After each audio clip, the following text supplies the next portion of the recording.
Excellent connection, it says. Excellent connection, it says. That's what it says.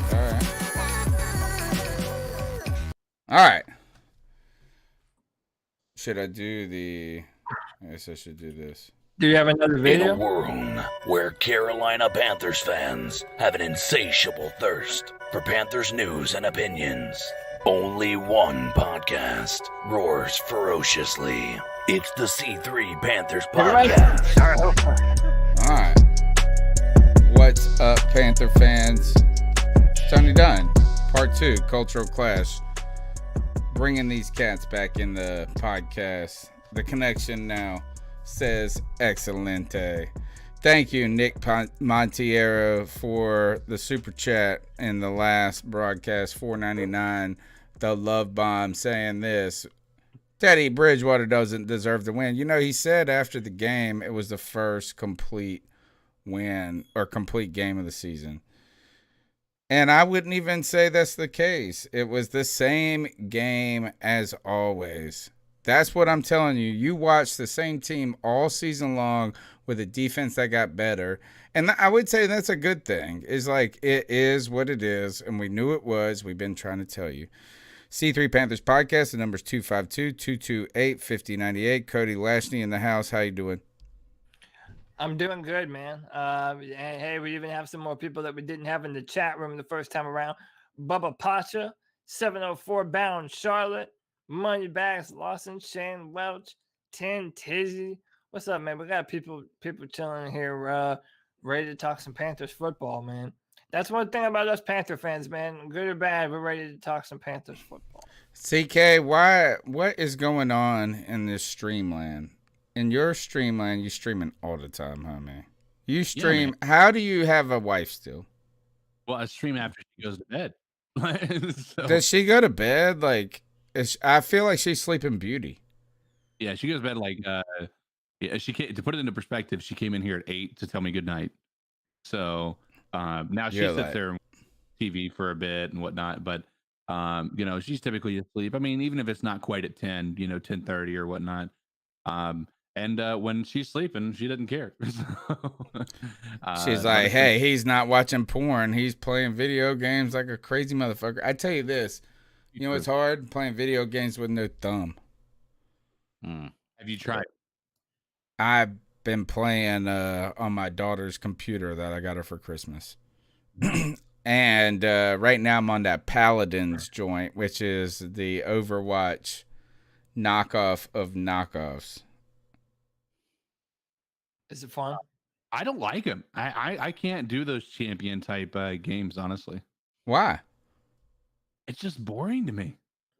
Yeah, it depends on it depends on which one. League of Legends was fun for a while, but then yeah, it just depends. Is it a shooter like Overwatch? Yeah, it is Overwatch exactly. Like if you could just it's the same exact fucking game. Same game, but it's free and it's all right for a little while. But you also play Call of Duty till your eyes bleed. You play Warzone till your eyes bleed, homie. Yeah, like, come on, you can't be like I get bored. Like that, man, at some point that is boring too. I have 130 wins in Warzone now. Nice. That's really like free. All right, we got Greg the Man of Many Podcast, the guy who does not like the new Wonder Woman. I watched it with my little girls. Cody said this earlier that he gave it. I don't believe you gave it 30 minutes, Cody. I believe you only gave it 15. The first 15 cheese as fuck. But they were meant to be cheesy. I think I've decided that it was meant to be cheesy on purpose.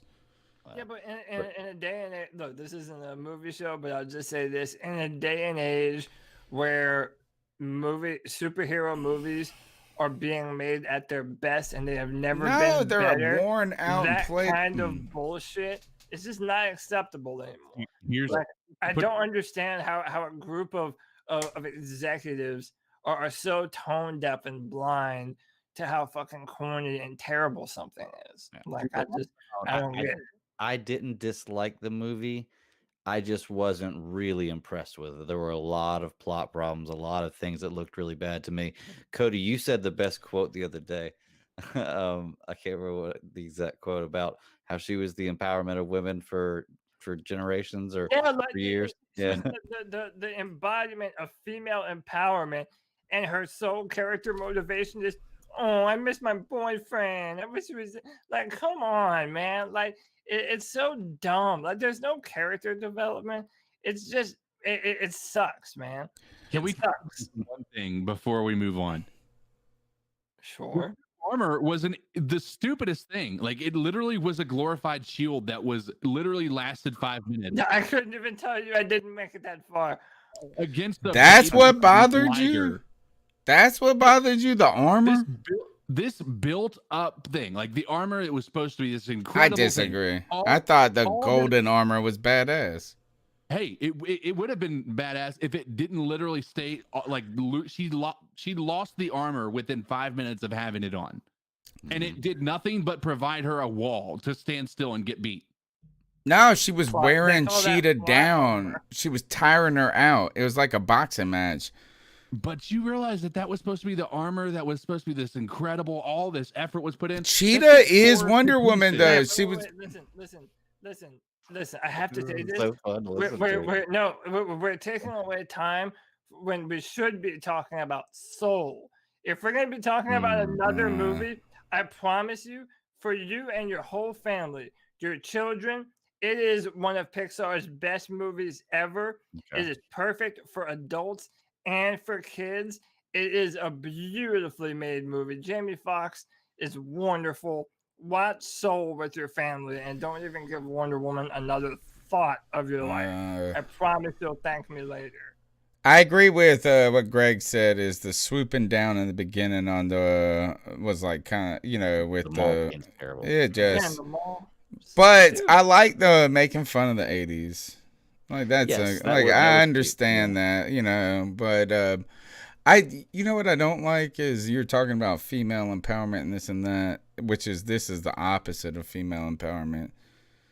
Like Wonder Woman, whoever that Israeli what's her name? Yeah. Oh my goodness, she is like a. She has. All right, but hold on, don't be a hypocrite. But why? Yeah, that's what I'm saying. I'm trying to be a hypocrite here. It's like I'm all about female empowerment, but they made her like a snooze fest bore, and I wanted to mess with the blonde. You always make fun of me for having a crush on Caroline Can, and Caroline Can has no ass and no anything else. Gal Gadot is the same way. She has a beautiful face, but she has no body to her. I don't believe that. Have you? No, that's another problem I have with Wonder Woman. Why can't we have a big buff-ass female Wonder Woman? Like, why does she have to be a toothpick? Like, why can't it just be a big burly bitch? I know. Like, that's what I want. Bring me the butt. Anyway, we're here to talk about the Carolina Panthers, not Wonder Woman. The number's 252-228-5098. The Carolina Panthers defeated the Washington football team, and in what has become a discussion now led by the team trying to shame fans.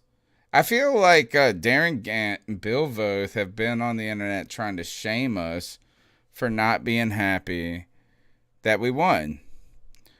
And I've seen like all of these tweets and this and that from them, and it's like we're building a culture. And all I could say is this, Cody, is that if building a culture requires beating a shitty-ass Washington football team with the worst quarterback in the history of football, and a team that is now got the head coach that was your head coach, who was brought into Washington to give them football culture, I don't even understand what that statement means. Is 70% of the players on this team are not going to be here next year.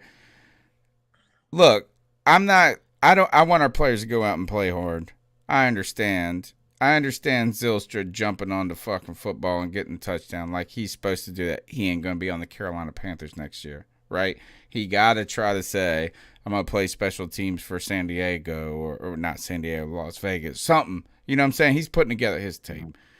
You've got Phil Snow who's trying to build his unit and try to show us that the 3-3-5 ain't no joke. I understand that. I'm not trying to get the team to actually win.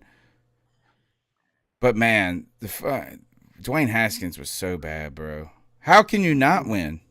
How can you not win? And how did Ron Rivera start Haskins? Like, they waived him after the game. They should have waived. Why is? How is he so bad? Why not do it after the strip club? Especially when the NFL is cracking down on everybody for violating COVID protocols and shit. Like, if he went back there and gave the whole team COVID when you're trying to win the NFC East, like, yeah, I was let him play.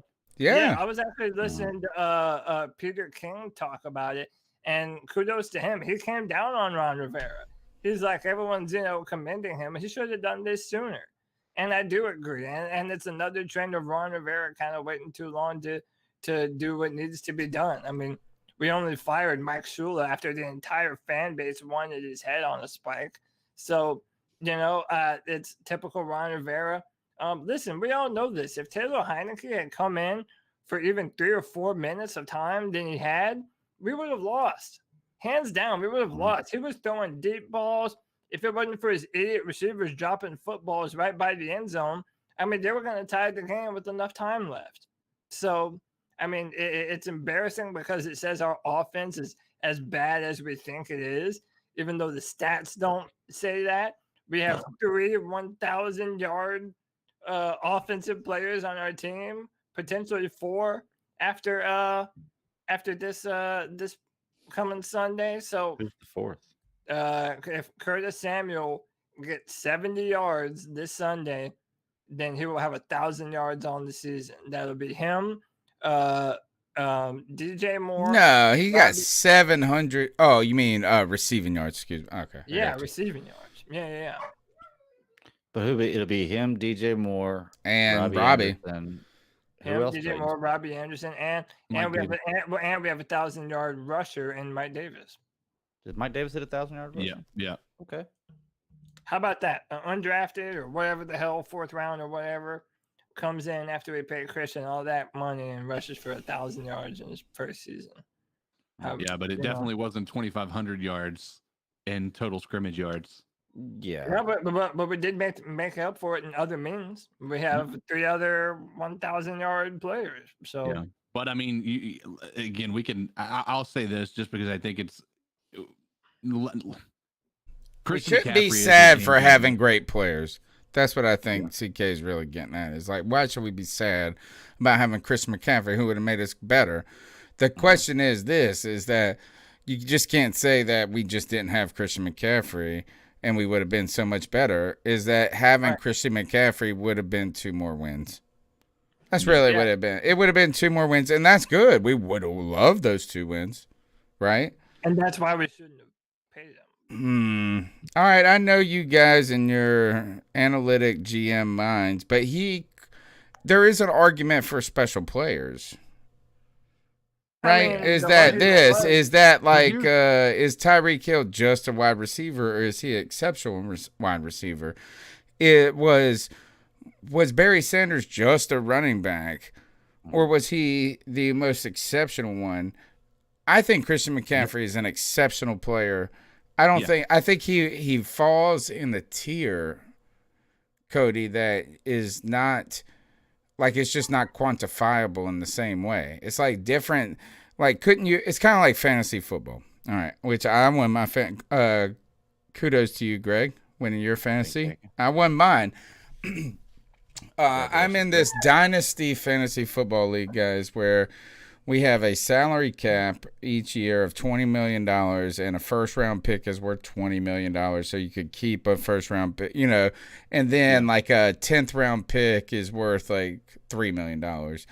And the goal, what you're trying to do, is grab some guys in this dynasty league, and you can only keep a player for 4 years. That's the rule, right? I picked Alvin Kamara in the 12th or the 14th, like the 12th round, his rookie year. Oh, no. Yeah, and I've kept him every year, and he's been great, man. I'm telling you, he's been great the whole time. Last year, he was hurt. This year, he was a fucking monster. It's the last year. It's the last year I can have him. he had 6 touchdowns in the championship game. I walked out a Thursday night or whatever up 56-0 on this dude. Like, it was over. I had Jared Goff, man, as my starting quarterback. My starting quarterback had like 8 points, and I still smoked this homie. My point being is that some ways he's just a running back, just a player. But sometimes there's an exceptional level of players, right? There's a difference between Patrick Mahomes and a Jared Goff. Yeah. But and in fantasy, they say it's only, that's only 12 points. Well, no, I think the exceptional, sensational is hard to quantify. Yeah, I agree. But my concern, I know where Cody's coming from, right? Because there's so much money to be, you have to pay cornerbacks and offensive lines, right? But, and because, Cody, I know you believe that these positions are so easily replaced. The problem is when you look at other teams that don't have these weapons and they paid all those other pieces and still aren't doing what you're talking about, you've got to put weapons behind them. Otherwise, we're doing exactly what we've been doing to Cam his entire career, not providing him a decent weapons to be able to get the ball to until the end of it. And then, obviously the offensive line is something that's going to be hit or miss from year to year sometimes. But no, we're talking about 2 different things. Yeah, maybe a 1,000-yard rusher and receiver isn't something that you're going to be able to replace, but we have 3 other receivers with 1,000 yards, and Mike Davis has 1,000. Yeah. And last year we had the same identical record with Christian McCaffrey. So again, this move was because we had to put Kyle Allen and Ron Rivera. I mean, again, we're talking about moving the goalposts as you talk about. You had a completely just crappy team last year. It wasn't even close to being as good as it is this year, right? Not even close. And Christian McCaffrey was still able to help elevate this team to a position where they were winning. But we've lost every single game that Christian McCaffrey has played in this year. Yeah, but guess what? Literally every single game. Have you gone to look at those games and see how much of an impact he had? Like, you watched that Kansas City game, you think that would have been anywhere close? It didn't equal a W. It wasn't enough. It wasn't enough, but Tyreek Hill, for example, even someone like Tyreek Hill is more important to the Kansas City Chiefs. Even with all those weapons they have, Tyreek Hill is more important to Kansas City than Christian McCaffrey is to us. Because I disagree with that. That's their. I disagree. Let me tell you why. Tyreek Hill represents their ability to completely flip the football field from anywhere on the field. They could be at their 10-yard line and throw a touchdown. Okay, that Christian McCaffrey doesn't equal that level of danger. And that's I disagree. Wholeheartedly. Hold on. Yeah, I disagree too. Biggest facets of the Kansas City Chiefs offense. But let's talk about the Kansas City Chiefs. Downfield. I'm gonna pull some stats out on you. Hold on. The GM that you like from the Chiefs has signed Sammy Watkins to a pretty good deal. Tyreek Hill's making ridiculous money. Their running back situation is just beneficial because they got a rookie running back there, and Le'Veon Bell on a really cheap contract. They're going to end up having to pay one of the, Edwards-Helaire. They're paying the weapons. They're paying them, and they're paying their quarterback, and they're finding a way to make it happen. If you're saying that position is replaceable, why didn't they replace them? If they're the standard, they kept the people that have gotten to that point. We're talking about letting go of Christian McCaffrey. We're talking about letting go of Curtis Samuel, DJ Moore, because we don't value their positions. Out of all those positions that you just mentioned, how many of them is a running back? What do you mean?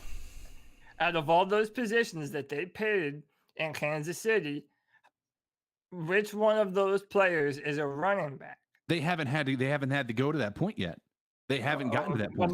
My point is still the same. They're not paying a running back that much money. They did. They paid. Who was it before Kareem Hunt? They had that Jamal Charles. They paid him at that point in time. That's a brand new GM, brand new everything. But what I'm talking about is you had Kareem Hunt, and guess what? They would have paid Kareem Hunt if he was still there. If he hadn't had that issue that he had, he would have gotten paid at Kansas City.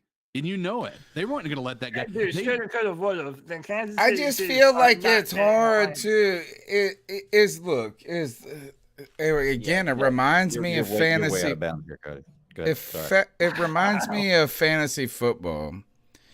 And when the idea is about the drop off and this and that, is that I don't draft a quarterback in the first round in fantasy football. I wait because you know what? Matt Stafford statistically isn't that as far off from Matt Ryan or Tom Brady in a way. You know, is that you need to make your money in places where the drop off is statistically larger. And I think that that's what the argument that you're making, Cody, relies on. But I just feel like there's a star factor, an it factor sometimes to where it outshines that model, right? Yeah, ultimately you could say this is that like the difference between Patrick Mahomes and Russell Wilson is negligible in a way. We need to pay these other, you could find a mathematical equation that supported that. But then at some point you just say like Patrick Mahomes right now is like unstoppable. He's like a magic man. Maybe it's not Tyreek Hill, maybe it's everything else. And I feel like Christian McCaffrey kind of enters that conversation of a different level of player and where he transcends his position. Well, listen to this, Cody. I'm gonna take, because Tyreek Hill was injured last year, so I'm not gonna use his stats. So I'm gonna use his stats from his best season. He had 1,479 yards, 12 touchdowns. That's a lot. That's a lot.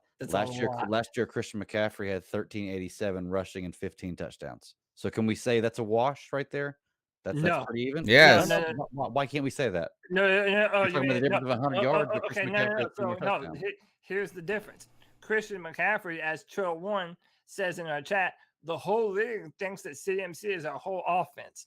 He's our whole. We're not talking about that. We're talking about stats. And he still did that. He still did that. Tyreek Hill on a roster that has all these other players still had almost not at that point. Not at that point, he didn't. Not in 2018, he didn't. So what stats? What year are you reading? I'm going from his best year. I pulled his best year. What year was that? His best year. 2018.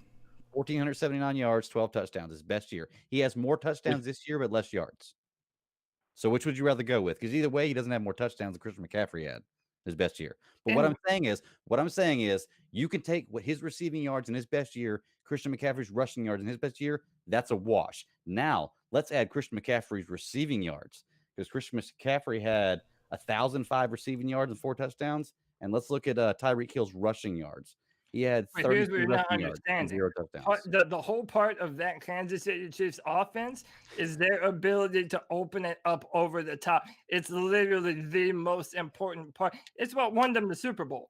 It is quite literally what I thought jumping up and down, turning around in a circle was their most important part. No, let me say something real quick.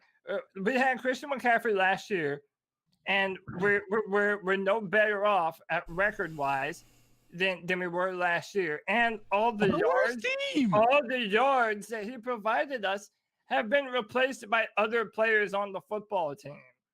That's what not the touchdowns. How about the touchdowns? Have you replaced the touchdowns? No, you haven't. If Tyreek Hill was out, would he be replaced by all the other players on his team? I'm pretty sure he would be. His numbers. I'm almost positive the rest of the team could carry. Yeah.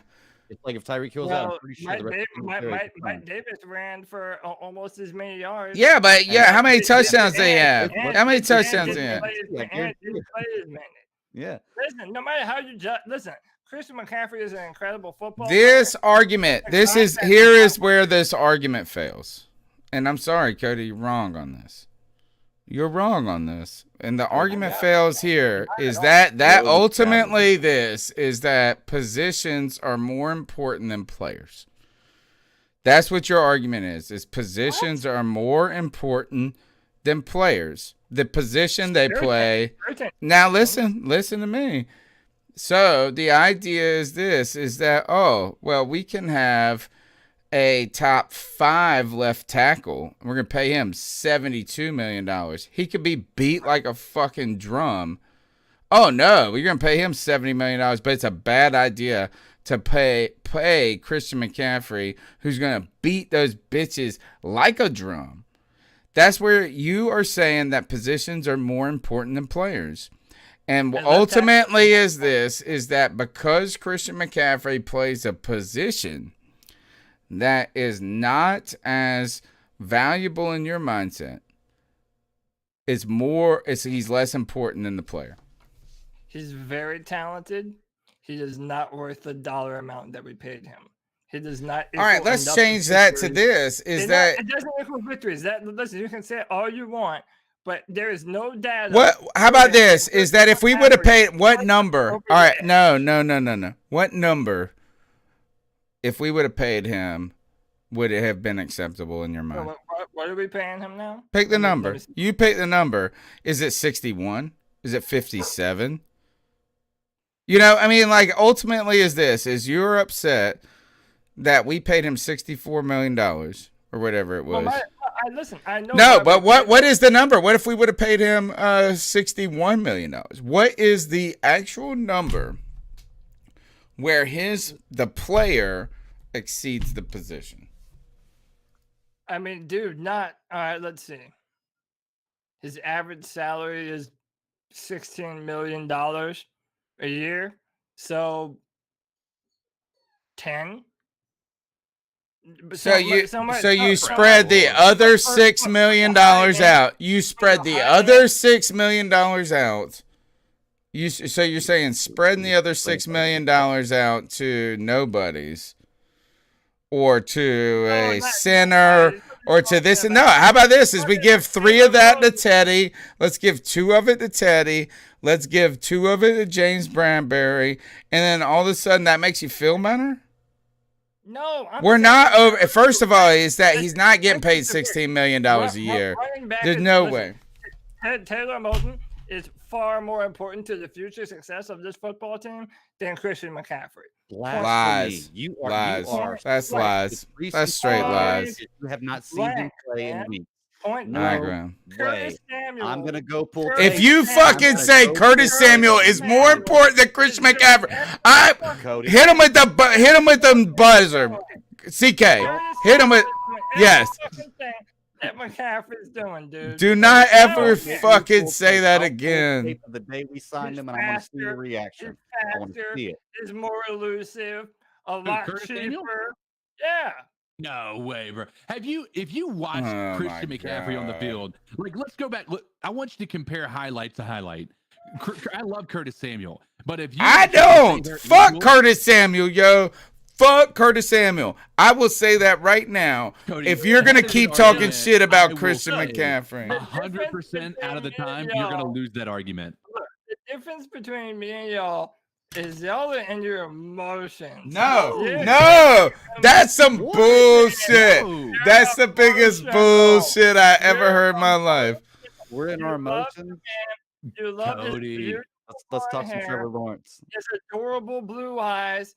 His ripped No, because here it's a straw man argument. It's a straw man argument. If Christian McCaffrey just played Curtis Samuel's position, you'd be sucking his dick right now. Hold on.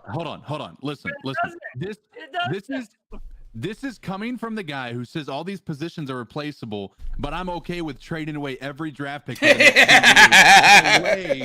another guy. And let me ask you something.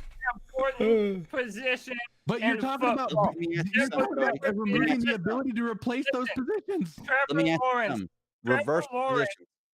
As a college player, no, let's stick with C-Mac and Curtis Samuel.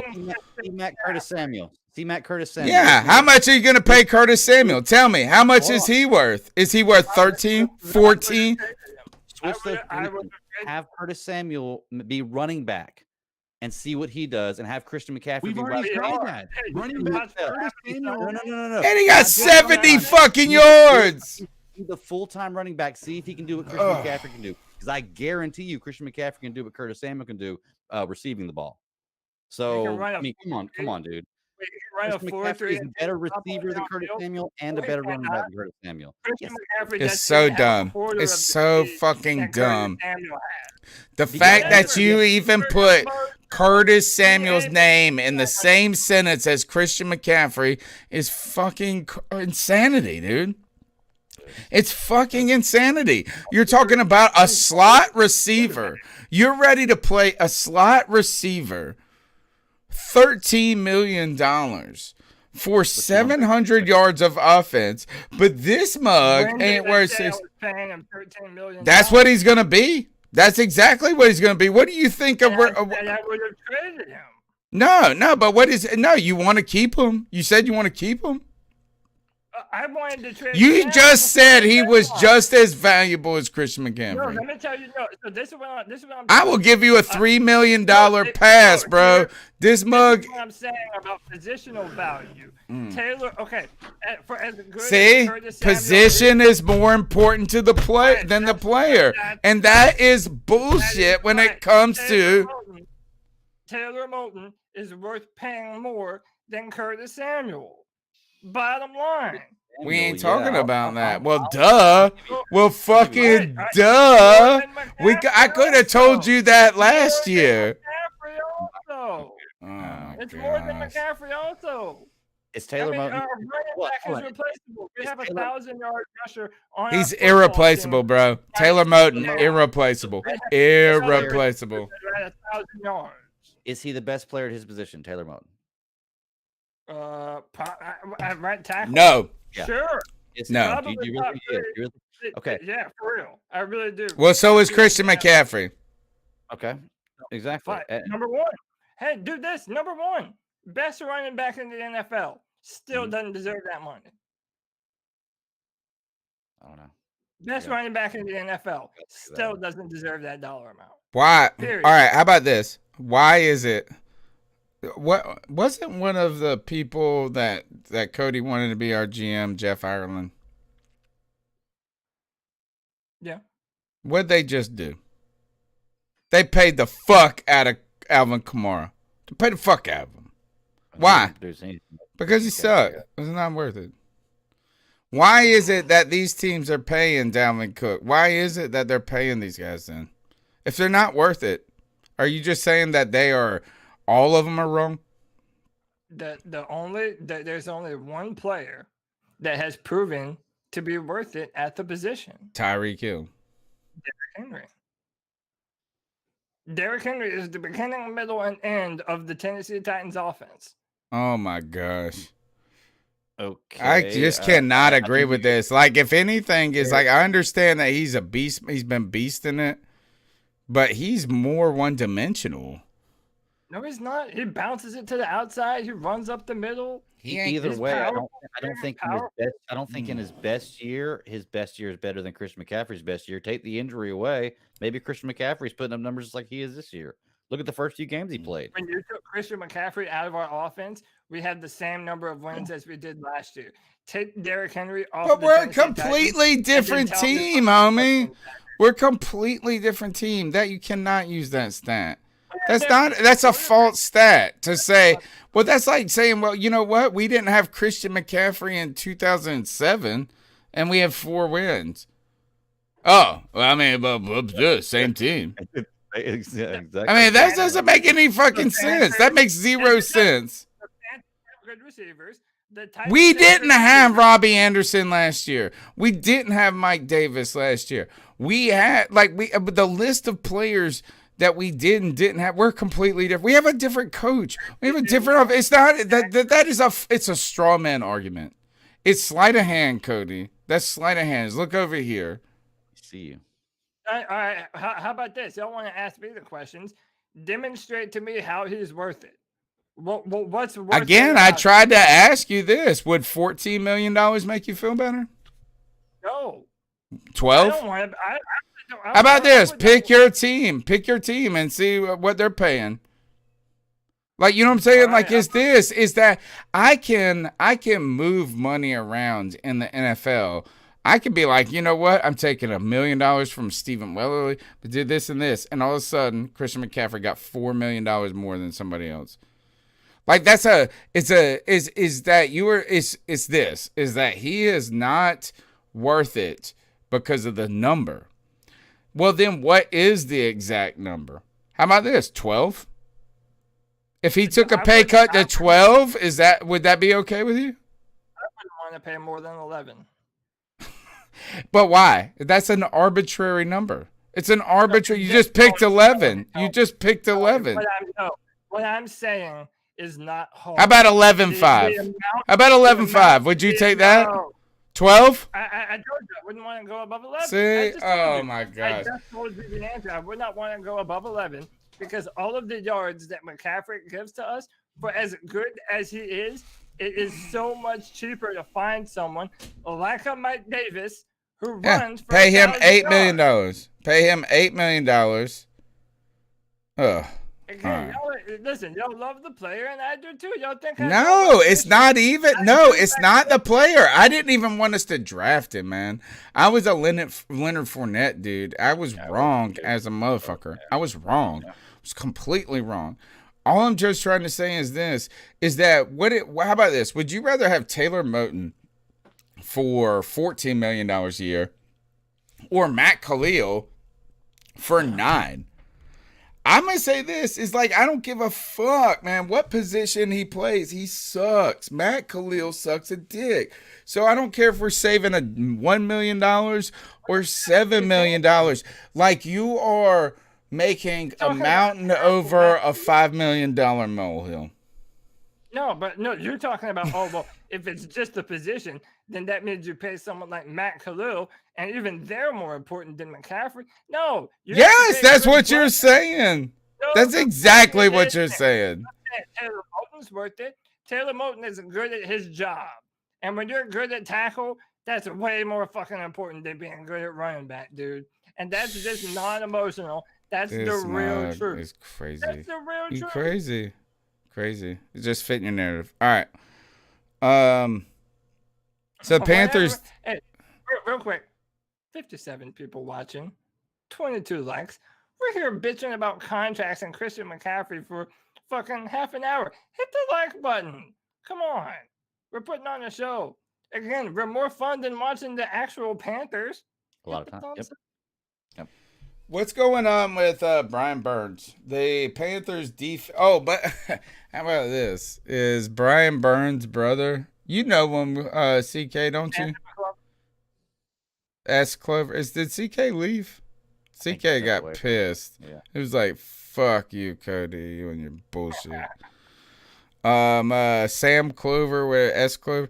Dude, he's calling out Teddy Bridgewater like a motherfucker all day long. I was like, we tried telling y'all motherfuckers. We tried telling you. He said, all right, so he said all the same stuff. But what's up with Brian Burns? Did he get hurt? I don't know. Is that I just saw a quote. Like I said, I got obliterated on Sunday. The tequila hit me quick. Man, once we started scoring touchdowns, I started taking tequila shots. I was like, damn. Every draft pick we dropped, I was like, shot. It was terrible. Anyway, I saw Brian Burns a quote saying, if I can play, I'm going to play. Is that reference to an injury, or is that just him saying, like, it's the last game of the season, I'm going to fucking play? I would imagine the injury, huh? He was questionable last week. The article came out on Christmas, says he was questionable. I'm still pissed that my man said Curtis Samuel and Christian McCaffrey in the same sentence. Yeah. You're emotional. Emotional? Nah, y'all love Curtis Samuel way too much, homie. You guys think Curtis Samuel is way better than he is. He's a better athlete than McCaffrey. That's a fucking lie. That's a lie. It's a straight lie. What can he do better than McCaffrey other than run fast? What can he do better? He's more elusive. He's not a better receiver. He's more elusive. What do you mean he's more elusive? Based on what? That's he's just using buzzwords, dude. Yeah, that's buzzwords. What are you basing that on that he's more elusive? He's a faster runner. He can run away from He's someone. faster. But that's not Okay. a better That's athlete. not a Dude, John Ross is the fastest runner in the NFL, and guess how great of an athlete he is. Christian McCaffrey. All right, are you God, going Hey, to sit I'll tell you there? one Such thing, I think Christian bullshit. McCaffrey has like 4 drops in his entire career. Are you going Wow. to tell me that Curtis Samuel isn't elusive? I didn't say he No, wasn't I elusive. know. I'm not But saying you're this saying is. he's not as elusive Yeah, as- you're faster. but you're You're saying fast. that he's more elusive than Christian McCaffrey with nothing to base it on except you saying No, it. okay. That's What- exactly what- right. Tell him, Greg. Tell him, Greg. He's a faster player, and Fast- he's Nah, you you just. This is such bullshit. faster than McCaffrey, and he makes people miss. He's been doing it Curtis all Samuel season. must have can't given make you a out hand more. job before this show started, homie. That's No, ridiculous. you're emotional. You're emotional. That's what because people I'm a- say when their argument isn't sound, man. Like we're both on the same level here. I don't care Oh if you my tell me I'm doing goodness. analytics or not. You don't I'm not understand. telling you you're analysts. I'm telling you you're fucking crazy at this point. At this point, I don't care what numbers you're. You know what? Donald, I was so the Panthers game. I was listening to the Panthers game on the radio on the way to the sports bar on Sunday. And anyway, long story short, the radio channel got left on the channel that the broadcast was on for like 2 days. And I have stepped away from anything in life, discussions that matter. Like, I've been the most mad over this discussion about Christian McCaffrey and Curtis Samuel, Right. as most people are mad about, like, everything in life, like COVID and the news and shit. Anyway, the radio station that the Panthers broadcast is on in Greenville is the super conservative station. Like, so it's got Glenn Beck, it's got Rush Limbaugh, right? And I am listening. It got, I left it on the station, and then I listened to him for like a day and a half. You know, I mean, like 20 minutes here and there. Right? And ultimately, they did the same thing. It was just like this. It was like, when you disagree with me, you're the fucking crazy emotional person. And, I'm the same one. So, No, Cody, you are Rush Limbaugh of this podcast. That's what you are. You're not even Rush Limbaugh. You're like the backup Rush Limbaugh. Oh, shut up. Get the back up, Rush Limbaugh. Listen, none of you have demonstrated to me. Oh, this is what I was going to say. Oh, this is what I was going to say. I forgot. I lost where I was going. We had the same record last year. We have an extra 1,000-yard receiver, and we have a 1,000-yard. You know what, Cody? That means the Matt Rule. That means that Matt Rule is no better than Ron Rivera, and I don't want to hear you say that. Oh man, Joe Brady is just. You know what? Joe Brady is worse than Mike Shula, bro. Joe Brady's worse than Mike Shula. I'm just saying that's your rules. You're setting them. Dude, Yeah.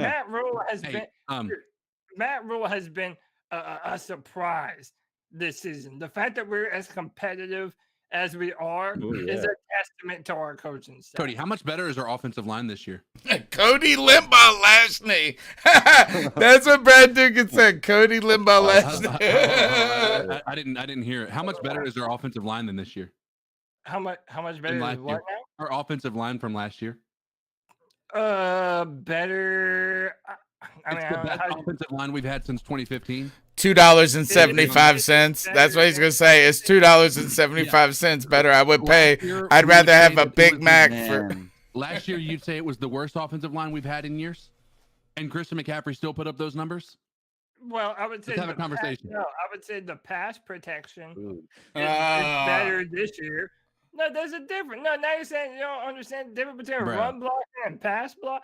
Pass blocking and run blocking are two different things. They are absolutely. Our offensive line is better pass protecting this year, but we're whatever. We have 1,000-yard rusher.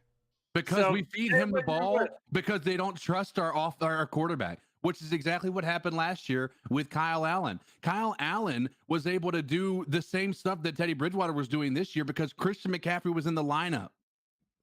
Well, I mean, Greg, you have been saying Christian and I mean not Christian. Kyle Allen and Kyle Teddy Allen Bridgewater, and yeah. Teddy Bridgewater are the same person.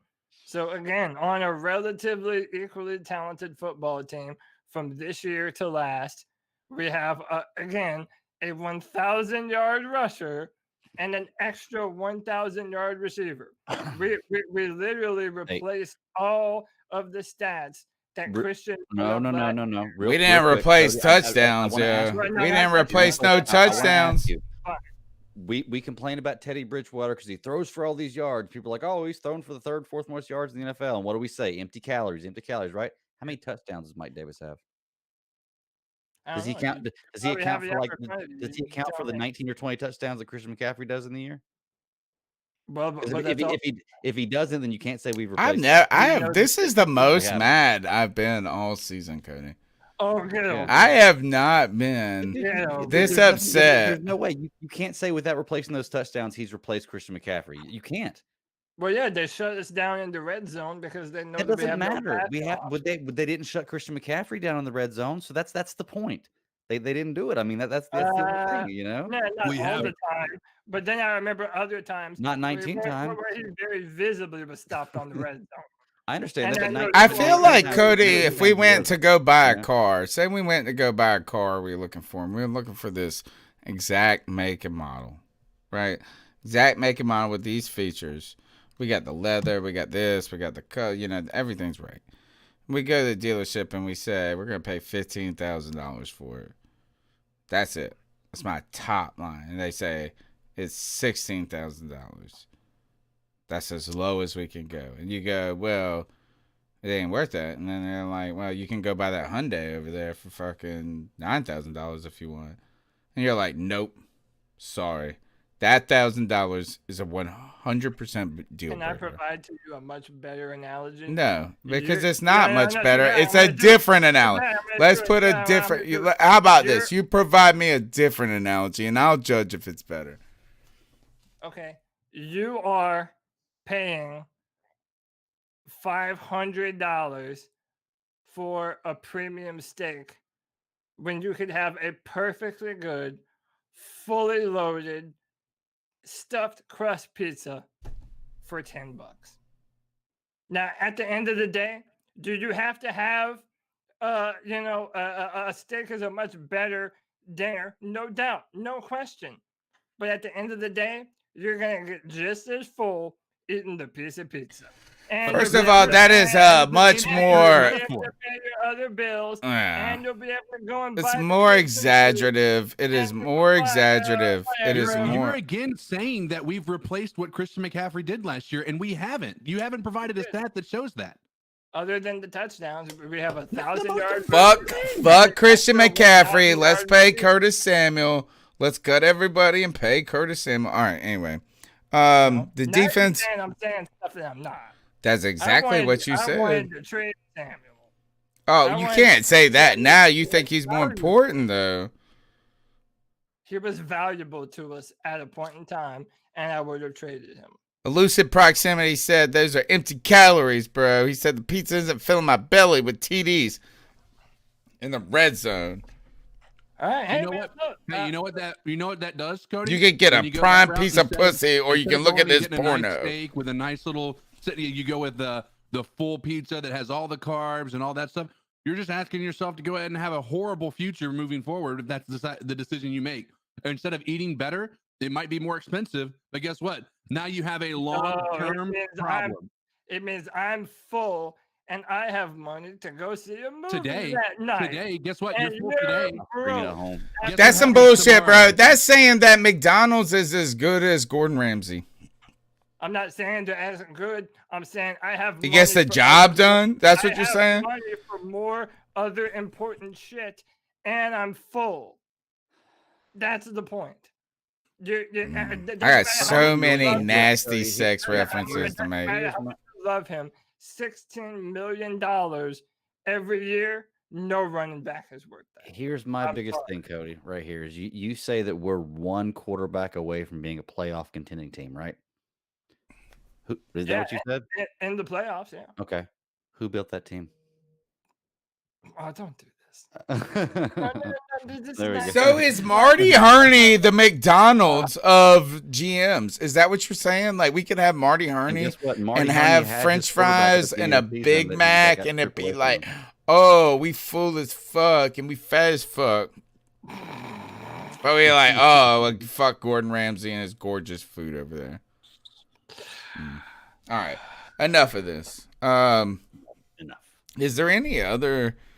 Actually, there isn't. We haven't talked about any news. We started talking about Brian Burns. We started talking about it. Yeah, I mean, is there like what is there to talk about when it comes to the Panthers other than the discussion that has emerged over whether? So I like how the media, and I'm gonna I like to fuck with the media a little bit now. I'm starting to become a curmudgeon. I'm starting to become the old guy that's like, the media ruined the world. Becoming? Yeah, a good point. Becoming? What I get mad about is that when I first started the podcast, the website, and I'm trying to be on, like, keep up with the stuff, make these, I won't say make connections, but be in the discussion, right? Is that Bill Voth was doing the Black and Blue review at the time. Darren Gant has been with, and they always had this air about them. It was like, we're the reporters and we're breaking the news. And so I've been doing the podcast now for 8 years. We talk about the latest shit. I listen to all the press conferences, and all they ask, not they, all of them, I shouldn't say that, lumping all of them into one, but they really ask questions that are as, like, they made fun of me for not having enough knowledge, like not being in the know, like, oh, you're trying to cut this player and add this player. But then they fucking do the same shit in the press conferences. And so what do? They slam Matt Rule with a bunch of questions about what does he think about fans who are unhappy that it fucked the draft order up. You know what I'm saying? Like they put the same questions to him that we pose on this podcast. We're doing it because we're talking to each other. And then they go do it, and they all talk shit back to me. Or us, in general, is kind of what I'm saying. But they gave, the discussion comes about this. They're trying to build culture. Carolina Panthers, building culture. Matt Rule, and the win over the Washington football team. Dwayne Haskins is terrible, though, homie. He is awful. So what kind of culture are you what if I went and beat up I don't know, you pick it. How about this, Cody, if you ran over the blind kid? Joey Escobar. Yes. I mean, like, what is the analogy here? Is that, like, do we feel good about beating up the kid that can't play?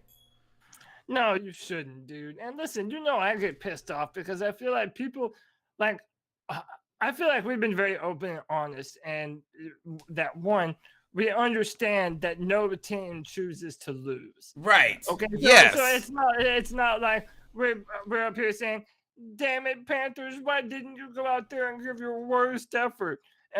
We're not saying that. We also don't take some sick, twisted joy in cheering for the Panthers to lose. Okay, but we understand what's on the line. That there are a bunch of really good quarterbacks coming out this year, and we don't have a quarterback. Mm-hmm. So it's literally that simple. That I don't care what you say. Winning a road game against the Washington football team doesn't do anything for us next year. It doesn't do anything. Or even now, to be honest. It doesn't do anything. It's meaningless, and it's people trying to virtue signal about, oh, they're good fans, or, oh, you either like the culture that we're building or you want to lose. No, it means you just don't understand, and you're virtue signaling. That's 100% what it is. Well, the only good thing it does do is that we didn't lose to a team that's worse than us. Yeah. Well, you know what I mean? Is that they, with Dwayne Haskins as their quarterback, they are worse than us. Well, here's the thing: is they're coming into this game, and realistically, they still have nothing to lose because if they win this week, they win the division. That's insanity. The How is the that last even 3 weeks, possible? all they've had to do is win, and they win the division. They've lost 2 in a row. So Do if you? they win this week, they win the division. So realistically, Ron Rivera can look at this and be like, okay, yeah, you beat me, but guess what? I'm gonna go win next week against. I think they're playing the Eagles at home, and Yeah. we're gonna win the division, and have a home playoff game. Hmm. So I don't think Ron Rivera really had a lot to lose with this game. And like you said, had they put Heineke in a little bit sooner, they probably would have won that game. Tell us, Cody, what this did to our positioning. Panthers So winning this week. What happened? We dropped from the 3rd pick overall in the draft to the 9th pick in the draft. So I feel like this, Cody, is I was more. So I have been rooting for the team all season long. And not like, first of all, everybody, like you said, everybody's been rooting for the team. You know, we're not like rooting for them not to win. But you have been trying to put the draft pick as being the important thing going forward, right? We didn't know where we were at. We kind of got in that 3-game win streak or whatever. You're like, oh my, this team. So then you get excited about the games are close, you know, and I did it. I did it for 14 or 15 weeks, you know, and then I got a taste of that top 3. Like it was like, all right, well, we're here. And we might be a 3rd pick. And it was kind of fun to have some hope. Like I had a taste, and so I wasn't rooting for us to tank, but all of a sudden I licked the ice cream. I was like, it tasted good. And then someone took it away. Someone took it away. And now we got a brownie. We had an ice cream cone, we got a brownie. I wouldn't even call it a brownie. I'd call it like a not soft chocolate chip cookie. Yeah. There's some pretty good hard chocolate chip cookies. There are, but soft ones are always better. Right. And so here is that going for here 3. You know, I was for much of the season, I was in the picking 9 zone. I was in the picking 9 lane. Like I was there. I was comfortable. I was eating these. Oh, here, let's give an example. A Chips Ahoy cookie.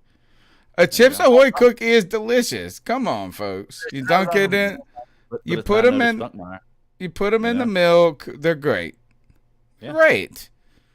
But it's not the same as the fresh baked, like Greg is saying. So I was in the Chips Ahoy lane.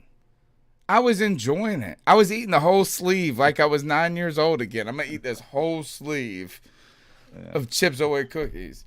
And then somebody gave me the Gordon Ramsay cookie that Cody will not pay for.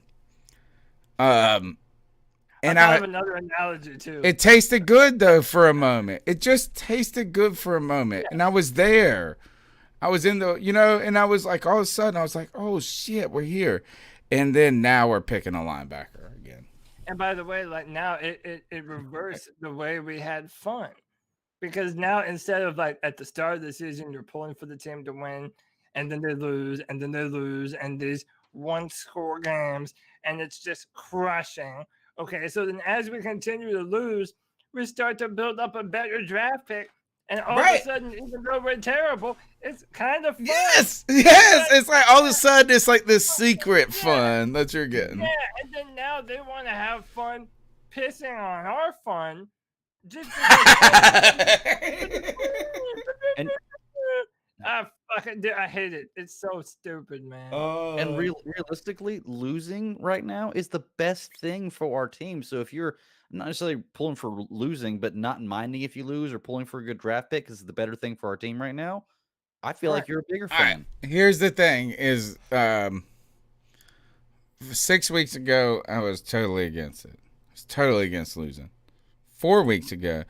And I want to make this comparison. If your team was in the dance, right? If you had it locked up and you got the bye, there's nothing to play for in week 17. Do you trot out your players for culture? You know? That's why. And then that's the thing is that for me is that all of the culture mattered until at this very end when it's all.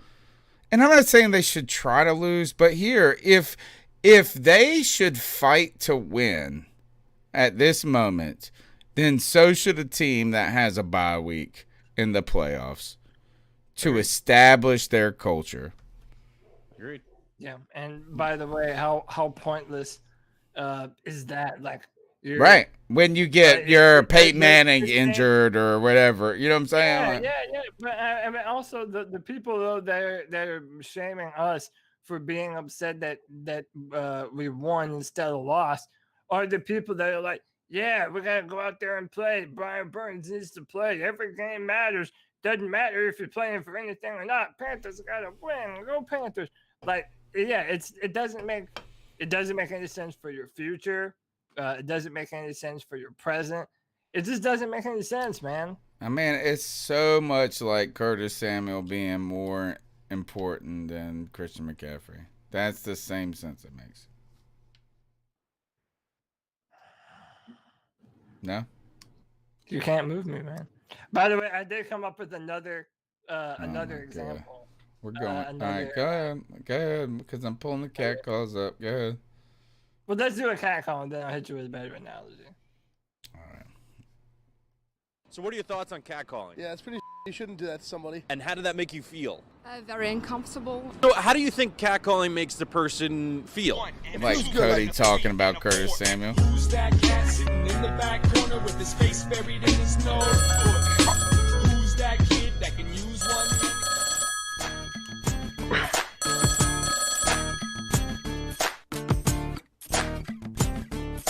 What it do, boys? It's your boy Mike, aka Supremely Taz. Supremely Taz. I have had a great week so far. Hope you guys have too. Yeah. I got the house to myself till Friday. Wife and kids are still up in Ohio with the in-laws, and I've been playing Apex Legends on my PlayStation all freaking day. I'm even streaming it on YouTube. Sounds glorious. I only have like 2 people watching me, but I do it for the love of the game, not the love of the stream. So one day I'll be like Code Dizzle.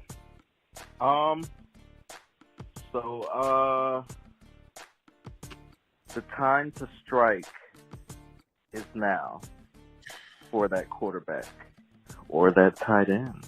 I'm just kidding. The time to strike is now. So we're looking at best I would say 6 through 9. That's where we're going to be picking at probably based off the schedule this week. What I see that we have to do is once Jacksonville picks their quarterback and the Jets possibly pick their new quarterback, we have to hopefully hope that Houston or Miami, by way of Houston, when they pick, we have to trade for that pick and get our quarterback. That's all there is to it. There's going to be a run from Atlanta, maybe Detroit, Denver, who knows? And I can easily see Justin Fields falling to us as the third quarterback off the board. Let's do it. Or Trey Lance. I don't care who it is. I'm pretty sure it's going to go. Let's go Fields, Lawrence, baby. Wilson, Fuck Trey Lance. And then we got to get our quarterback this year. We got the NFC East and the AFC East next year. That's not too brutal of a schedule, plus the South and whoever else we have to play out of the NFC. This has to happen. We have to trade a first-round pick from next year, a second-round pick here, a third, fourth, fifth, whatever. We need to do it now. So let's get it. Hey, question. What's your favorite football movie? Just want to know. I like The Waterboy, Any Given Sunday. Let me know I what you like think. Keep commenting. the Hit the price till I replacements. die. I like the replacements, dude, with Keanu Reeves, and Unnecessary Roughness was good back in the day as well. Probably for me, either Any Given Sunday or Remember the Titans. Are we talking about favorite football movies? Yeah, favorite football movies. Have y'all seen Safety on Disney Plus? I don't watch Disney Plus. That's for like 9-year-olds. Well, fine. Has anyone else seen it? It's a football movie. You really are an old curmudgeon, Tony. I would have to say probably. That's for you. We're first CK, you got a favorite football movie? I do. Rudy. No. It's what's the one with Adam Sandler? Oh, Waterboy. No. The prison one. The Longest Yard. Yeah, The Longest Yard. There we go. Yeah. Remake of the Burt Reynolds movie. Mm-hmm. Do you like the original or the remake? Remake. Yeah, the remake is pretty fun. Remake's great. Yeah. 252-228-5098. Actually, before we move on, I do want to address something about the call. You know, we've fallen out of the quarterback ranking, it feels like. And that's what it was. Is someone, I think Trill once said, you know, it's just like, it was getting tasty talking about Zach Wilson, this and that. But say somehow we're not 9. Say somehow we're 6, which I don't think is going to be. I think, man, the Panthers are going to do something like crazy, like win next week, or some other teams are going to lose next week, and we're going to be like 11. That's what I think we're falling outside the top 10. Hey, before we move on, John Kitco Barrera, I didn't see his super chat. It says, hats off to Thomas Davis in his retirement. He put out an Instagram post, and I don't know if I have to find it. I don't know if he said the exact words that I'm retiring, but he pretty much made it seem like this is. Well, he didn't even make the active roster. I mean, like he's been inactive pretty much the entire season until the last couple of weeks. So, I mean, he's got to understand he's done. You know. All-time great Panther, man. All-time great Panther. Hey, can I tell you my better analogy that I made? Or that I came up with? Okay, you have a budget. Okay, you have to make meals for a week. You have a budget. And you go to the store and you're buying cakes and candy and ice cream instead of meats and vegetables and all the stuff that really nourishes you. The running back position is just that, man. It's icing on top of the cake, but you don't build a meal around it. That's the better analogy. No, that's not good because cakes and candy and ice cream cost less money than protein, meats, and everything else does. So high calories. Yeah, but you're that's what you're making my point. I mean, they cost less. They cost. You're making my point. You told us we were buying cakes. We should have been buying meats, but no, we're not making your point. You said we were buying cakes. No, you are, because you're spending more money on something that is, one, like what Greg said, really cheap, and you shouldn't be overspending on. That's the point. Right. Running back is good to have. But you're making an analogy out of something that's not relevant. Like that. Like the argument isn't like, I know your position. Our argument isn't that like we're paying Christian McCaffrey a lot of money. Our argument is Christian McCaffrey, the running back position, isn't just ice cream and candy. It's more than that, especially when you have a running back. Right. Yeah, when you have a running back that is also such an important part of the run game and the pass game. And that is the sole focus of a defense. Tony is trying to say that there are certain players that even though their position value might be low, that they're just so good at that position that you justify it anyway. Yes. I would say that. I agree with that. Yes. And what am I saying? And how is that so absurd?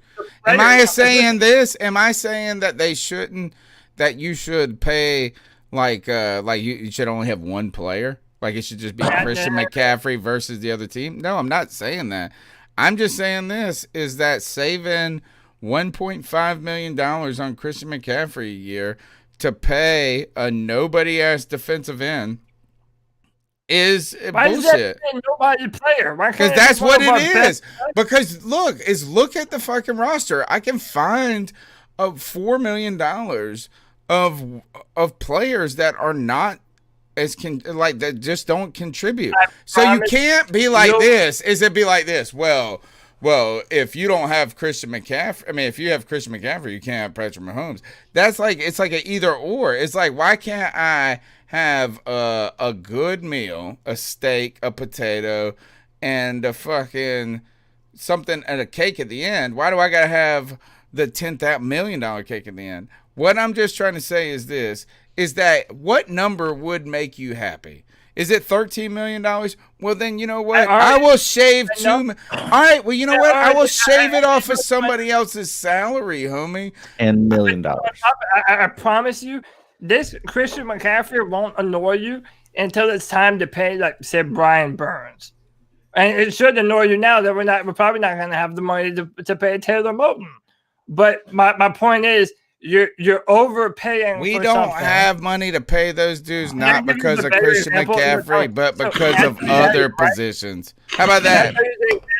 No, here's the example where you would be right. A player that transcends their position value. Luke Kuechly.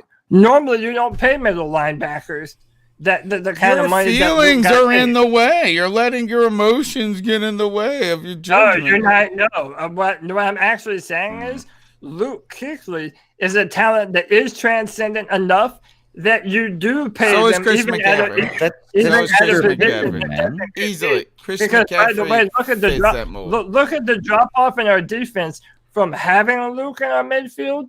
Our defense was garbage last year with him in the lineup. Our offense from last year to this year. And it's virtually the same. Luke Kuechly is not transcendent. Do you know we had the same amount of wins last year as we had this Luke year? Is not transcendent. No, I mean we had the same. We had Luke last year. We had 5 wins.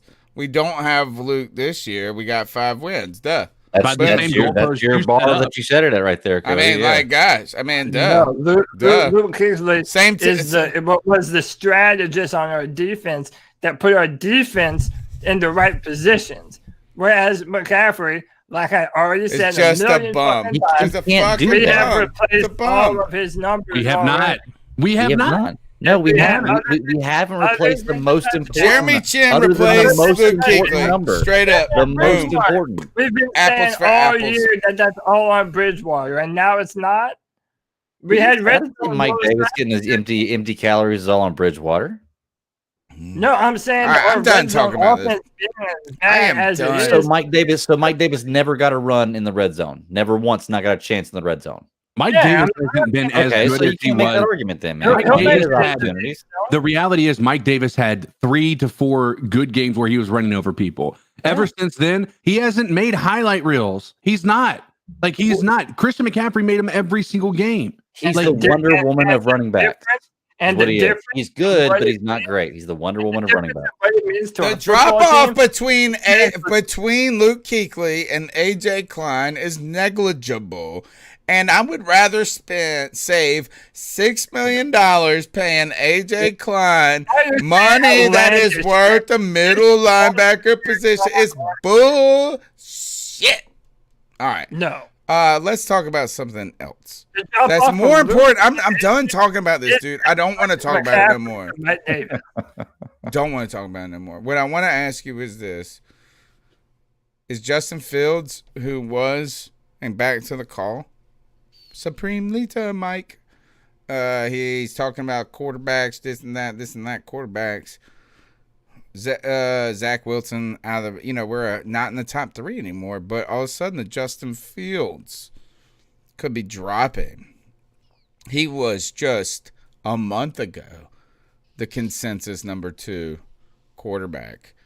Would it be irresponsible or unwise for the Carolina Panthers to go after that? Do you mean go after it at Justin Fields? You know what I'm saying? Like if 9 or trade up for him? No, yeah, say 9. Say he's there at 9. If he was the consensus number 2 quarterback just a month ago, right? Like just 1 month ago. And even before COVID, like we hadn't seen, everybody's like, nope, done. He's a done deal, homie. He's the dude. He's the dude. He's the dude. That's what they said. And I understand that Zach Wilson's stock has risen. I understand that. I'm not saying it shouldn't have. And I understand that Justin Fields' stock has fallen. But does that mean he's not worth it anymore? Right. I say you take him if he's there at 9, and you got it. Yeah, so the reason why people are starting to sour on him is because he hadn't played well. In the past few games, whenever the protection breaks down and it has to scramble, the best quarterbacks keep their eyes downfield, and he's been getting kind of flustered. And that doesn't normally get better at the NFL level, but then again, it's not – I wouldn't say that it's such a concern that everyone's like, whoa, he's going to be terrible and be a bust. No, listen, especially if we're picking somewhere like number 9, we should thank our lucky stars that Justin Fields would fall to us. But I mean, it is interesting because I don't know how far he's going to fall. Because just being real with you, I don't know if he's going to have a bounce back game against my Clemson Tigers. I'm not just being biased. I really don't think they will. I think Ohio State was a better team last year. So if Clemson comes in and just dirt stomps old boy, he might be in more of a free fall than we would have thought before. That's good. Does that work the other way, though? What if he what if he beats Clemson? Does that mean he skyrockets and his draft stock goes back up? Yeah, it certainly helps him. For sure. It's definitely more of a, especially if he goes on to win like a national championship. Mm-hmm. Yeah, for sure. Right now, I mean, Zach Wilson is done playing football. Mm-hmm. Justin Fields has 2 more opportunities to impress against the best teams in all of college football. Okay. So he has an opportunity to change that. But right now, to 12. if the draft is right now, I'm almost certain that Zach Wilson's probably the second quarterback team. Yeah, I agree. All right, let's go. 252-228-5098. You know, guys, this Carolina shit, it's getting old. How the hell? Like, when all the signs point at us getting the number 3 pick today, what in the actual fuck? Like, seriously. Tired Whitehead had a fucking game. Like, what? Dude has been sleeping all year long, and he gets an interception today. This is the most Panthers thing that has happened this year. Like, to a fucking T. Like, you know what? I'm driving down to Charlotte. I'm stealing Teddy's minivan, and I'm driving over his legs. That's the only way that this is going to get any better.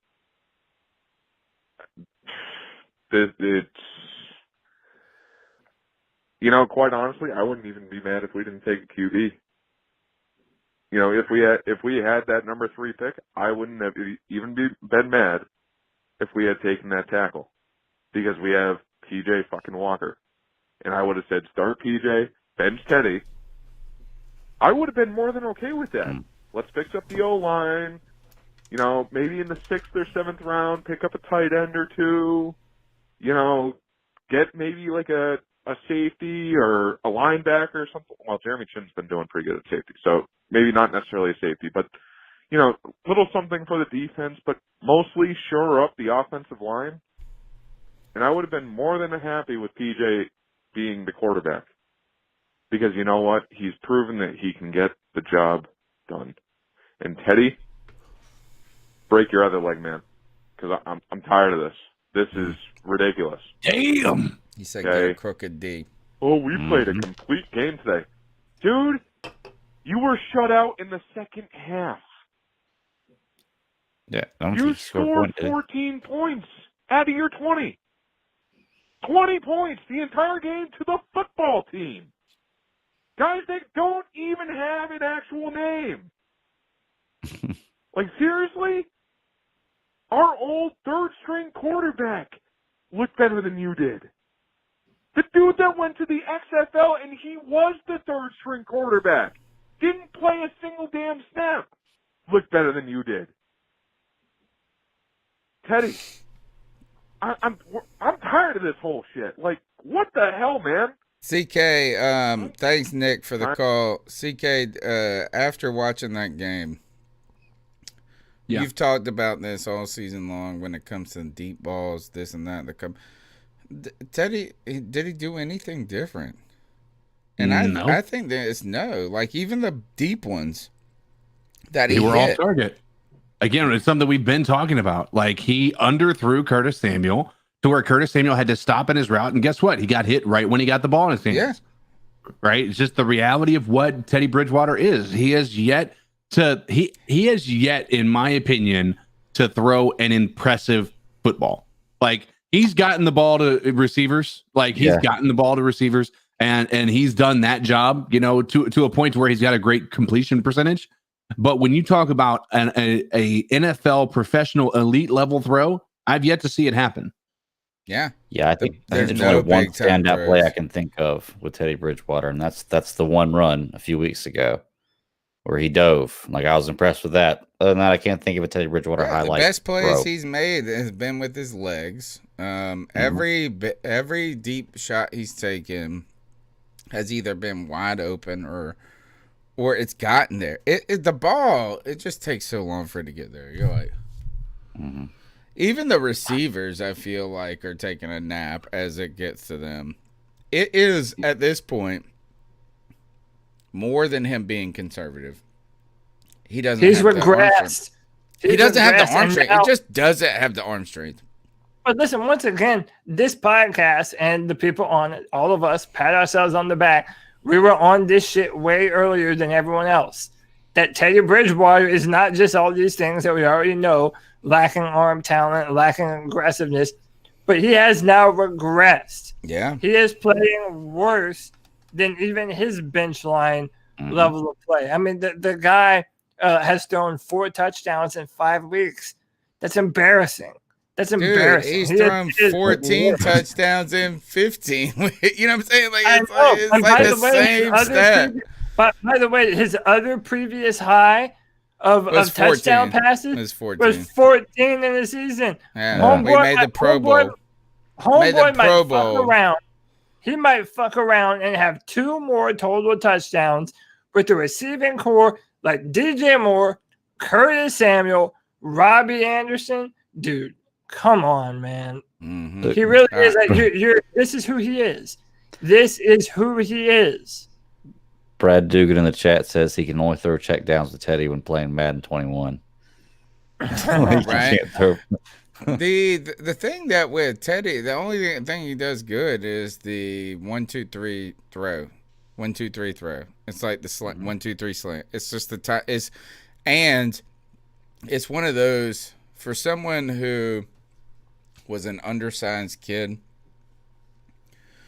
My dad told me this stupid thing when I was a kid, when I was trying to learn. I was playing baseball. I played a lot of baseball when I was a kid. My dad was like, and I was trying to learn how to pitch.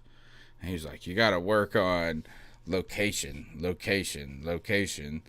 Like, he was trying to teach me to be Greg Maddux or some shit. And, like, yes, that's good. But at the same point, if the ball can't get there, I don't care, like, what. I mean, it was just like Teddy's ball looks like a high school kid is throwing it. So, can I throw this out to y'all? Bill Voth made a Twitter thread. Fuck Bill Voth, by the way. No, I know that a lot of people are on that train too. But, like, he made this thread, and at the very end of the thread, he was like, people ask me, how can you have your job and not be a fan of the team? And he says it's for moments like this when he is able to see the team with a level of clarity and not have a fan's amount of bias. So Bill Vogt says it this way. Really, no matter what happened this year, Teddy Bridgewater is a 2-year deal. We understood that. Money-wise, that's true. Everybody understood that. I didn't need to be a Browns fan to understand that, though. So with that in mind, if we're gonna have Teddy as a starter for another year, he doesn't have to start next year. He just has to be on the team.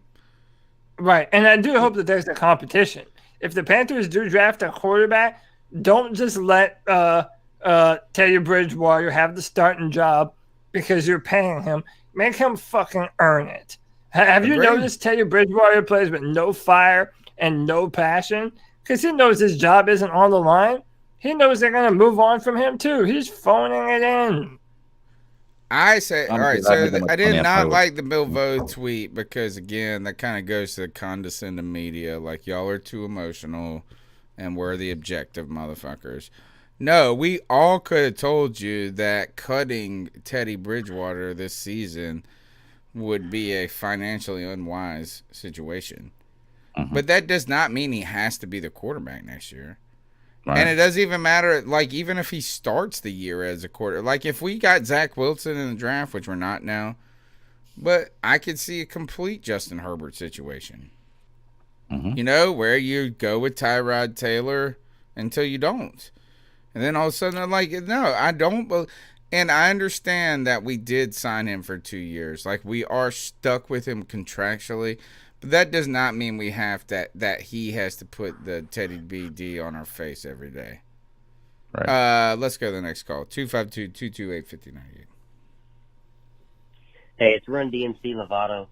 I got something to say to all the fans that sit here and act like people who were voting to tank aren't real fans. And, I would never go against my team. I always want them to win no matter what. Listen here, motherfucker, okay? You are dumb as fuck. You're living in the moment and not thinking about the future, okay? You're the kind of guy who goes and gambles his paycheck and says, well, fuck my future. If I win, I win. I'm living for the now, not the later, okay? We're planning for the fucking future. We want us to lose so we can have success for a long period of time. You just don't give a fuck. You're thinking about right now and that's it. Okay, so to call us fake fans, I think you're the fucking fake fan or the dumb fan. You're the kind of guy who doesn't even know what a 401k is. You're fucking stupid as fuck. I don't want to hear shit from these fans who say, I'll never go against my team to win. You were stupid to even say that because we just lost out on having a quarterback most likely. So that's all I got to say. All right, great call, Tyler, man. Next call. I think we all feel that way. I'm legit watching the game with Josh, and we're both cheering whenever we got an interception. Whenever Teddy threw an interception.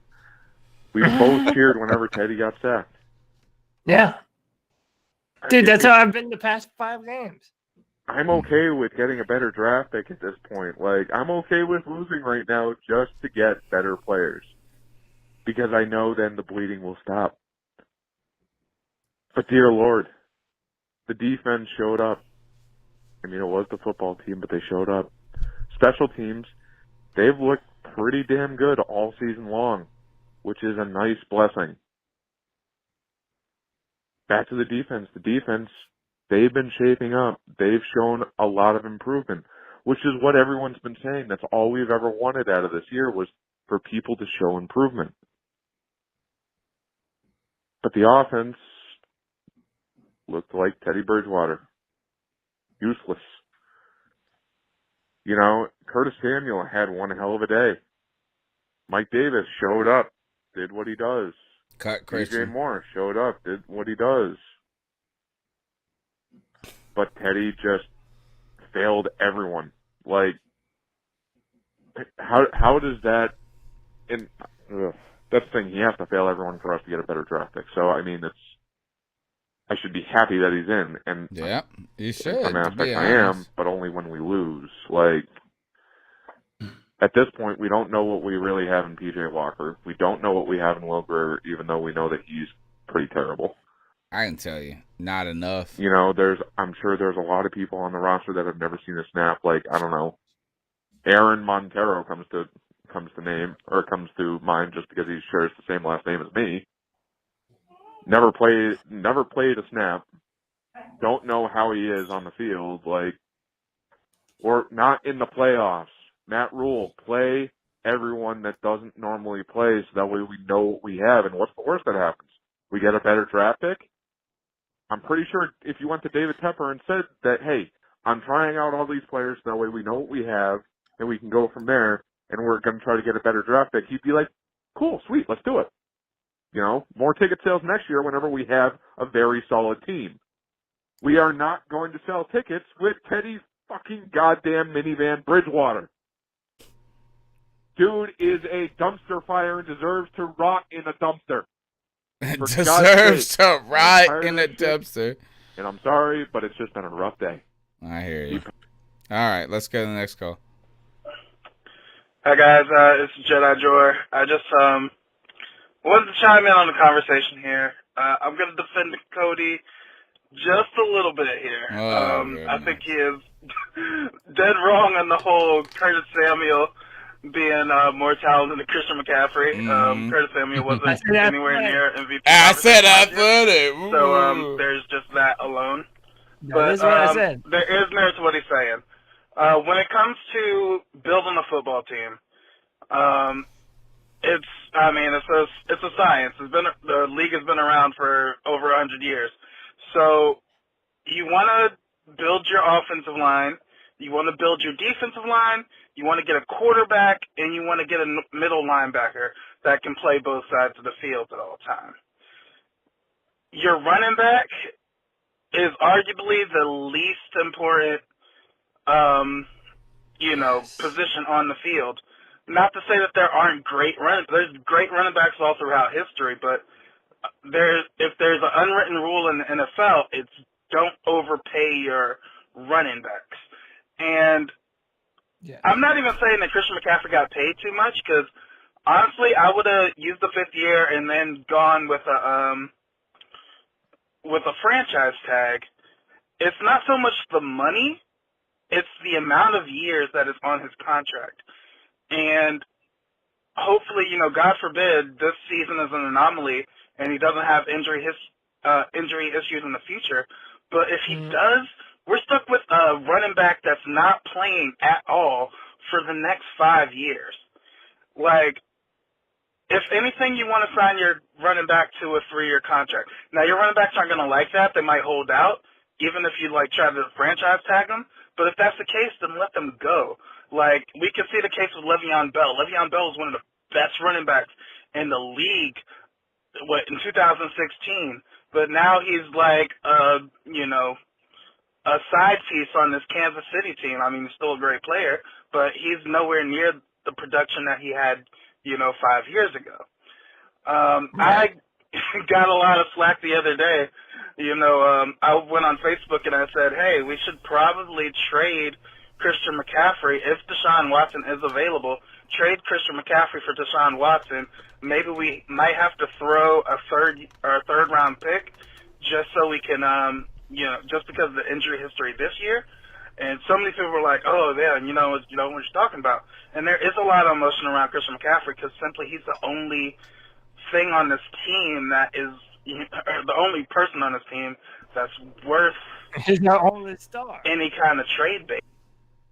All right, I think this is Jedi Joe again. Hey guys, Jedi again. I got cut off there. I just wanted to add. So I was looking, what best case scenario for a running back in his career. I would say in recent history is probably Adrian Peterson. Adrian Peterson over his first 8 years had damn near 1,000. He had 1,000. I think the first 4 years he got injured, I think, in his fourth, but he had 970 and then proceeded to have, I think like 5 more 1,000-yard rushing seasons. He's the best case scenario for a running back. No, but he's only a running back. Hey, we should overpay for him because he's our offense on our team. What did that do for the Minnesota Vikings? Other than the years that they had, the 2 years that they had. I think he's more Favre, like LaDainian Tomlinson helped, or spread the who was offense homeboy for the Saints? After those 8 years, exactly. he fell off a cliff. I think he had like 400, 500 yards for a couple of seasons, and then he had a crazy, I think 2,000-yard season with a different team. It's just, that's the thing I think Cody is mainly saying. The position doesn't merit these long contracts. You want to get positions that are protected, or that are going to be longevity positions. Left tackle, you can have left tackle for 16 years. Quarterback, you can have a quarterback for 20 years now. A middle linebacker, you can have a middle linebacker for 10 years. Unfortunately, we lost Kuechly, due to some bad injuries with concussions. But you want to invest in the positions that you're going to have for a long time so you can build around them. You can find skilled position players, wide receivers, tight ends, running backs in almost every draft. There's a lot of talent out there. So, that's all I have to say. I do keep on, think guys. this is, I will I'm say gonna go cry this. about beating fucking Washington. I think running back may be one of the most easily replaced through the draft positions. And that is that you take a running back in the top 20, he's going to do good for 3 years, probably. Yeah. But I don't think a good comparison is Adrian Peterson. I think it is Marshall Faulk. With Danny and Tomlinson, I think, are the types of players we're talking about. And I think, too, another thing is that just a couple years ago when CMC and Alvin Kamara were coming out, we were talking about them as a new type of player, not a traditional running back. You know what I'm saying? Like, I think that they are more than that. Aren't you at all worried about the trend that as soon as we paid him, just like as soon as the Rams paid Todd Gurley, now all of a sudden his injury history and us playing Christian McCaffrey on every single snap and running him into, so we pay. I'm not worried about it because I watched this, is that we've been we've been very cautious with his injuries. We've protected him this year. And like these mysterious injuries that are coming up, bro, are not the same. I think that is a way of protecting the asset. And the shoulder injury, which was kind of, I won't say a freak one, it's one that he probably should have had by now. He got slammed down making a great play.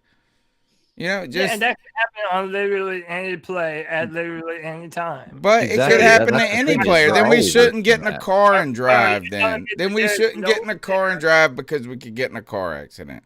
So you're telling me that's like saying don't run Cam because he could be hurt. No, run that boy. He is a lion. Going forward, this is what I'm saying. Y'all are being emotional. Because you're emotional, homie. You're dogmatic. How about that? You might not be emotional. You're dogmatic. You're dogmatic. 100-pound man, and we expect that he's supposed to stay healthy. Like if he continues to have these injuries, you know what? Where were you guys? Where were you assholes when I said that before he got drafted? That was my whole argument against him before he got drafted. And guess what? He proved me wrong. No, he didn't prove anything. Yes, he did. He went 3 years without getting hurt. He went 3 years without getting hurt. I've seen big ass motherfucking Donkey Kong mugs get hurt in the first day. Let me ask you something. As soon as we pay them, as soon as it's soft. Cody, let me ask you something. Is the drop off from Christian McCaffrey to say the next tier of running backs different than the drop off from Trevor Lawrence to say like a Justin Fields or a quarterback like that? Like, do you think that you can win a Super Bowl? Maybe he may have less yards, a few less touchdowns with somebody less than Trevor Lawrence, because this is the way you feel about Trevor Lawrence is you'll defend him to the T. But I feel like you're making the same argument that we make against Trevor Lawrence. I can get the same kind of production out of a player like a Justin Fields or a Zach Wilson without trading 10 years without Trevor Lawrence, without trading away everything and have the play. So you're making the same argument that we do against Trevor Lawrence. Well, no, I'm not, because yes, you're still you're taking out. I'm not emotional. Argument.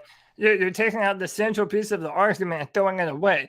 A quarterback and a running back, they're literally not comparable. And by the way, the drop off. Listen, I mean, look how many other fantastic running backs are. What if your quarterback can run the ball? Is he comparable to a running back? Okay. What if your quarterback is Lamar Jackson? Can you compare him to a running back? The top five.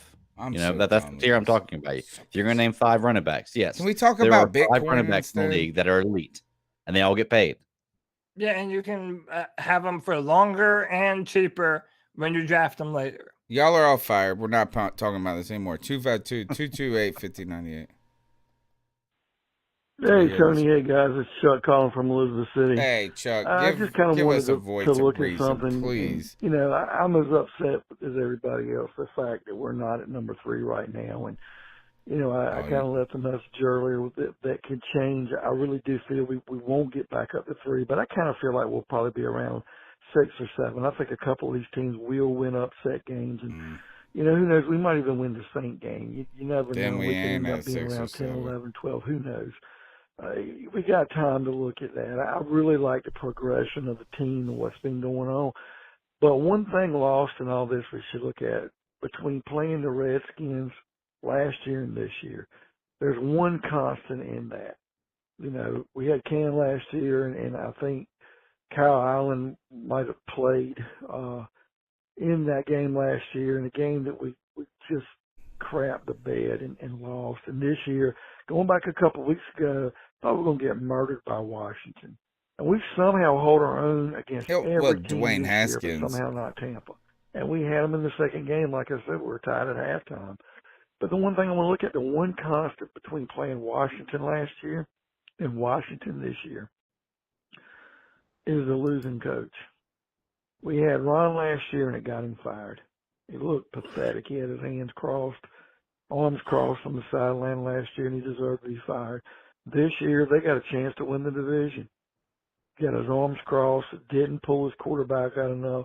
Washington fans are going to suffer through what we had to suffer through many years. Yeah. The one constant in these two games is the losing coach, Ron Rivera. I'm so glad we've lost that. Hey, I'll take this new coach, man, Rule, any day of the week. I don't care about draft position. He's got the guys playing, and he wants to win, and we're moving up. So I like where we're heading, guys. Wow, shots fired at Ron Rivera. I like guys, Chuck from Elizabeth. Go ahead, Cody. No, I agree with that. And like I said, I was listening to Peter King, and I think he hit the nail on the head. Shout out to him. This move happened too late. It should have already happened. And that was an indictment of Ron Rivera's first tenure with the Panthers. Especially he would do everything starting him. If he's that bad, why even start him? Yeah, 100%. Like what? And so it was. Look how many strikes, right? So he had a captaincy at the start of the season. They removed that from him. There was this, but then there's been a bunch of other incidents in the past too. And I think you guys make the mask shit too much. Like the mask at the strip club mask is too much. Like I'm not as upset as most people are. What I'm upset about, if I'm a football team fan, is how bad he plays. Not about him being at the strip club and getting, you know what I'm saying? Like, to me, that wasn't the big deal. The problem is he just stinks. So what happens if I say, hey, man, Ohio State quarterbacks? That's what I've been thinking about this is because I'm kind of superstitious about that with University of Southern California wide receivers. Mm-hmm. But I went and looked at the list of quarterbacks because this is a popular talking point right now on Twitter is fuck the Ohio State quarterbacks. They suck. Boo, boo, boo, boo, boo. And I went and looked at the list, and it was Haskins, it was Pryor, it was some guy named Tamlovich, but I looked at but I don't feel like we were in love with any of those prospects as quarterbacks in the pros. I thought they were like, oh, they're good college players, they're good athletes, this and that. But I don't feel like anybody was like, oh, Cardell Jones can be the next motherfucking Drew Brees or some shit like that. I didn't even hear that. Justin Fields, I did hear that with. I didn't hear that about Dwayne Haskins. Dwayne Haskins, maybe they tried to say was the most. Anytime someone tells you the most pro-ready quarterback, fuck that. Those guys are going to suck. That's what they said about Jimmy Clausen. That's what they said about Will Greer, this and that. Fuck that. If you are pro-ready, you're going to be. If that's the best thing they got to say about you, you're going to be sorry. I promise you that. But do you believe that you shouldn't judge the helmet? Like, because I feel like you kind of do both of them. No, I agree. I agree with you. I agree that I think that's a fair criticism of me. But what I'm saying about is this. is that we thought that all these USC wide receivers were going to be the fucking shit. Like, I don't think it's fair to say, like, well, Ohio State's never had a good quarterback, but we all thought 85% of them were going to be mediocre anyway, and there was only one that got any clout. I feel like Justin Fields is the most touted quarterback on the list that I saw. I went back and looked, and over the last decade, 20 years, I would say that Justin Fields is the only name that I've seen on that list that people were gushing over, that were getting chubbies over. So I don't think that's fair either, to be like, oh, well, they didn't do well. Well, like, we weren't that high on Terrell Pryor. Well, also last year, we just weren't. But the whole world wasn't. Well, but also last year, people were doing the same thing about Oregon quarterbacks. Oregon quarterbacks bust. Oregon quarterbacks don't work out. Look at Marcus Mariota. Yeah, Justin Herbert squashed that shit, didn't he? And hey, I remember once upon a time, even some people on this podcast in the chat were like, hey, man, you don't draft edge rushers from Florida State. You just don't do it. They don't ever pan out. So, yeah, it's all right. But how about this, Tony?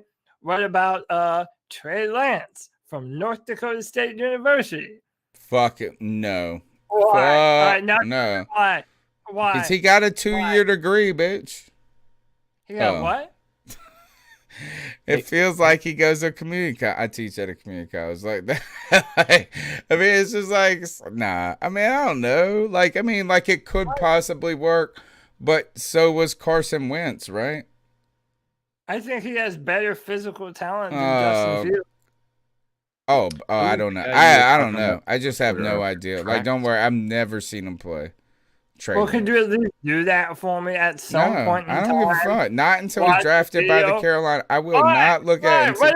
What if your co-host is trying to point you in the direction of your future quarterback? I will have to trust you, I guess.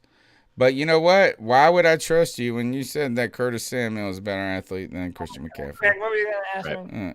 I was going to ask you, who was the quarterback that we had a chat on Twitter earlier with somebody? I think it was Mike Vela, and he was talking about Trax. Is that the guy's name? Trask. Oh, Trask. Yeah, Trask. Yeah. He's the Florida quarterback. So listen, there are two quarterbacks that I'm not saying are frauds, but they're more reminiscent of quarterbacks from yesteryear, meaning they're pocket passers, and that's what they are.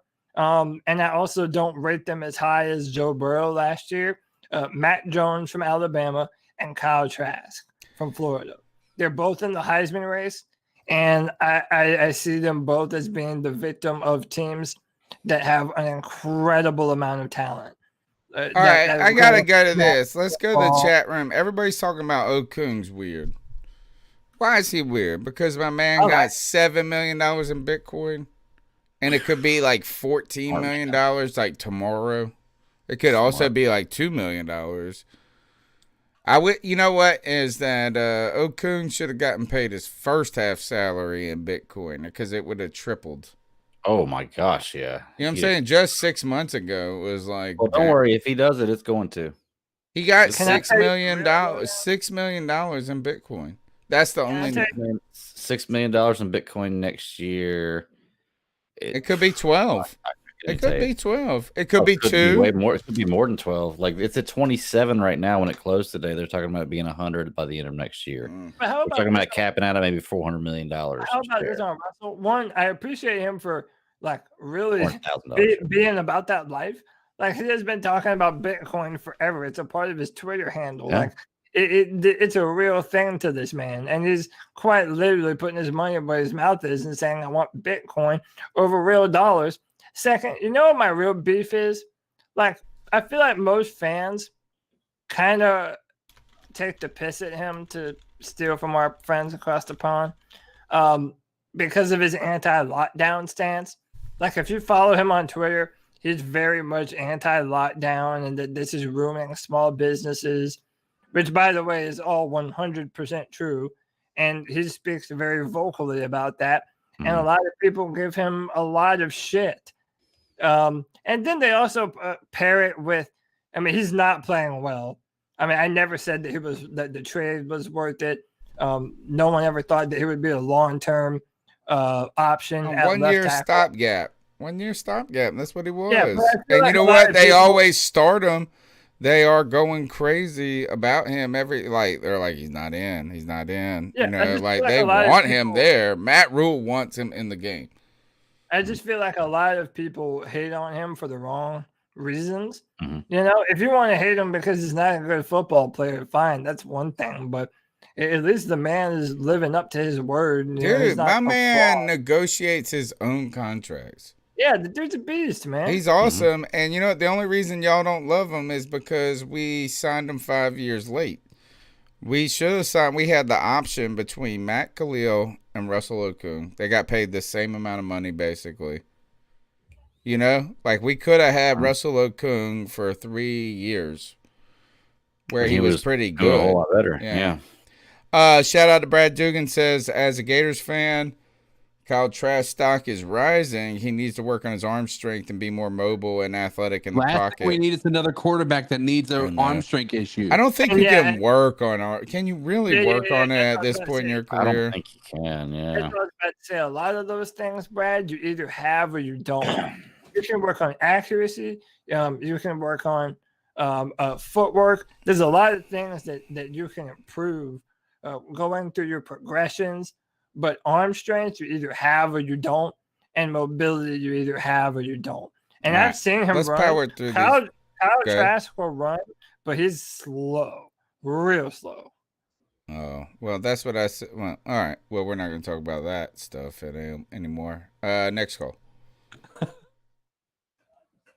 If we lose the game, but if we get in a situation like Sunday and we got a chance to win at Dutchfield, from Elizabeth City calling again.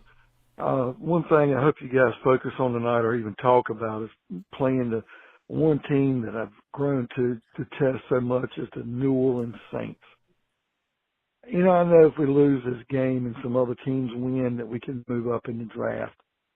But I'm so sick and tired of losing to that Kenny Chesney from the loins of Nancy Pelosi looking fucking Sean Payton. I'm so sick of that piece of Kenny shit. Chesney's puffball. related to Nancy I want Pelosi. to win the game. I will understand if we lose the game, but if we get in a situation like Sunday and we got a chance to win, it does feel good to win. And I can't stand that piece of shit coach for the Saints. He may be a good coach, but I'll tell you guys, I look at him on the sideline, his little smirky look, and I just want to smack the shit out of him. And it's time that this game that we're going to lose against the Saints, that we make a statement with Matt Rule starting next year or this Sunday, really. We start beating the shit out of that piece of shit coach. And that's all I. Ooh. I've never heard Chuck be like that before. I'm not mad.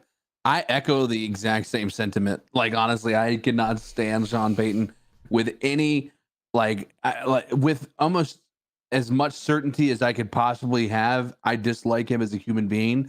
And this is going to sound shitty, but when I found out he had COVID, I didn't even give a fuck. I'm the opposite. I'm the opposite, man. I'm the opposite. Is this? You don't want him in the end zone, you kick him out. Like, remember when Cam, when they got mad at Cam for dancing, like in the end zone, and they're like, and he said, "You don't want me dancing in the end zone? Kick me out." And look, I don't like the Saints, but I dislike the Falcons more. And for me right now, for me, it's the Falcons. I want us to lose, but at the same time, I understand that level of hatred for the Saints. I have many family members who are diehard New Orleans Saints fans. Is it really, if they trot out their regular team, though, like if they trot out the full strength, that Saints defense is swarming right now, bro. Yeah. Yeah, they are. And I think they're Teddy Bridgewater's not going to. I was about to say not going to be able to throw the ball, did he? But we already know he's not doing that anyway. All they have to do is defend the check down and rush, and they'll be able to do it. So my mom is in the chat room in here saying we need more. She's like basically saying don't be so mean to the Saints because she's super Catholic and she loves Saints. Don't worry, Mom. They are the evil. They're like the Think of this, Mom. They're imposter saints. They're like black magic saints. That's what they are. They're not real saints. They're not real. They're not those kinds of They're not the saints. real ones. They're not real No. ones. Next call. Hey guys, hope you're doing well. I love the podcast. It's really cool. National media doesn't give us near the love. I mean, obviously, small market team, we don't. Thanks for the call, bro. I found out about you guys on the round table. That was super cool. Hopefully, y'all can do another one of those by the end of the year. But I want to get into some thoughts on Teddy and if I have time, Herney. Teddy, people are going to, I mean, he hasn't been great this year. His conservatism and his lack of arm strength limit this offense and makes it predictable. And you've seen, if anything, this offense over the last 5 to 6 weeks has gotten worse. People will continuously bring up his completion percentage. And, he's completing almost 70% of his passes. I believe a little over 70% of his passes, which is good. But when you break it down and look at, he's bottom 8 in yards per attempt. It's like 6 yards per attempt. Of course, you're going to have a high completion percentage. And whenever you're not elevating, DJ Moore, Curtis Samuel, Robbie Anderson, arguably a top 5 receiving core in the league, it's pretty obvious that you aren't the guy. I mean, I don't know how much more obvious that can be for these guys. I mean, we've had countless chances this year. I mean, to come back and win. I mean, I value situational accuracy so much more than completion percentage. You're making $21 million a year. You're supposed to be held accountable to make big time throws late in games. They made a clear distinction. They thought that he was better than Cam Newton, which is ridiculous to me. Cam Newton on 3rd and 4th and 1s. You know how many games we lost like that the past 2 seasons. He converts almost 85 to 89% of it. I mean, I believe it's 89% of those situations. He is elite at whenever you need to get a yard or two. He can do that. And I think people are going to talk about how Cam has looked bad at times this season, and I'm going to acknowledge that. He's also rushed for 12 touchdowns. He's done that 3 times in his career. Nobody's done that before. Cam is I think that there's no way we can keep going forward with Teddy. True. There's no way. Good call. I think we've seen too much tape. We've seen too many bad things happen. And as far as I want to get a few quick thoughts on Herney real quick, and I'll let you guys go. Herney, the 2018 draft class, Greg Little, inexcusable. Some of these I understand. I kind of understand the Russell Okung thing. I think that was more of a salary jump thing. But Trey Turner was a pretty good guard. No. And now, I mean, our he was line this year deteriorating. But I think it's been a little better than expected. I mean, we don't win matchups well, and really, other than Moten, there's not a really solid guy up there. But I think they've been better than expected. I think we've seen the defense, improve a lot this season. I think that with, if anything, the only 2 positions that I haven't seen improve this year, I would say, are the tight end position and the quarterback position. Yeah, I think if anything, the quarterback has regressed. What a good call. I think that's fair to say. Thank you, guys. Yeah, well, thank you. Thanks for joining the podcast. I love that call. And I think that's exactly right, is that we've been asking for progression in so many points. And this is really, there's not even a reason to be upset at this point. Is like, this is exactly what we expected. Teddy just turned out to be a little bit worse than we thought. That was it. But this defense has put the brakes on people over the last couple of weeks. They're getting better. Yep. I think, like Cody said earlier in the show, the coaching staff has ultimately done nothing but pleasantly surprise in a certain sort of way.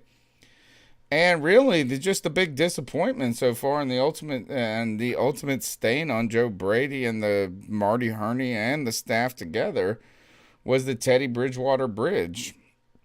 But even that was exactly probably what we thought it was going to be. Maybe a little worse than they thought it was going to be. 252-228-5098. Just a couple more calls and let's get out of here. Hey, what's up? This is Kevin from Charleston.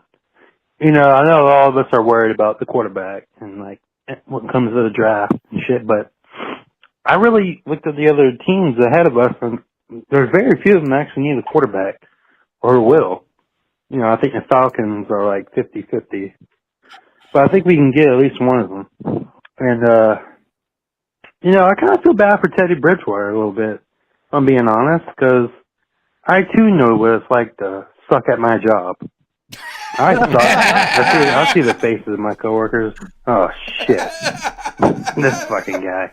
But then I started thinking, I don't feel bad because fuck him. He makes $60 million over 3 years. Exactly. He makes $16. I know. And he has a giant dick. Have an average dick. The hooks to the left, like a Joey Sly field goal.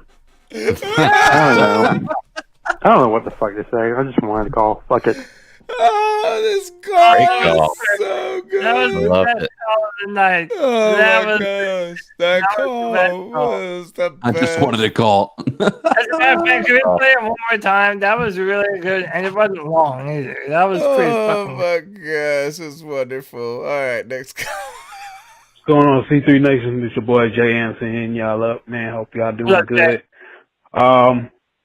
One thing is really hard to get is some Panther fans don't understand why, some Panther fans want the team to lose. It's like we already in a losing situation. We don't have, close to a winning record.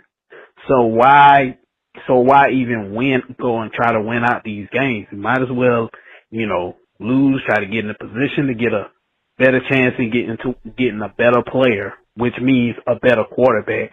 We already see how this quarterback, Teddy Bridgewater, and I didn't mean to pile on Teddy, but, he's not the quarterback that we need.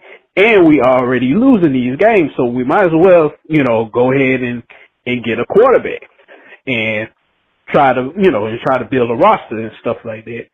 Get a franchise quarterback and build a roster. Obviously, this guy ain't doing it or nothing like that. But it's crazy that some Panther fans are like, yes, we got the number 9. Yes, we winning, and getting on other Panther fans talking about, I want a losing culture. Nobody wants a losing culture, but as long, since we are losing, let's get into a better place in a better position to get a franchise quarterback and get out of that losing situation.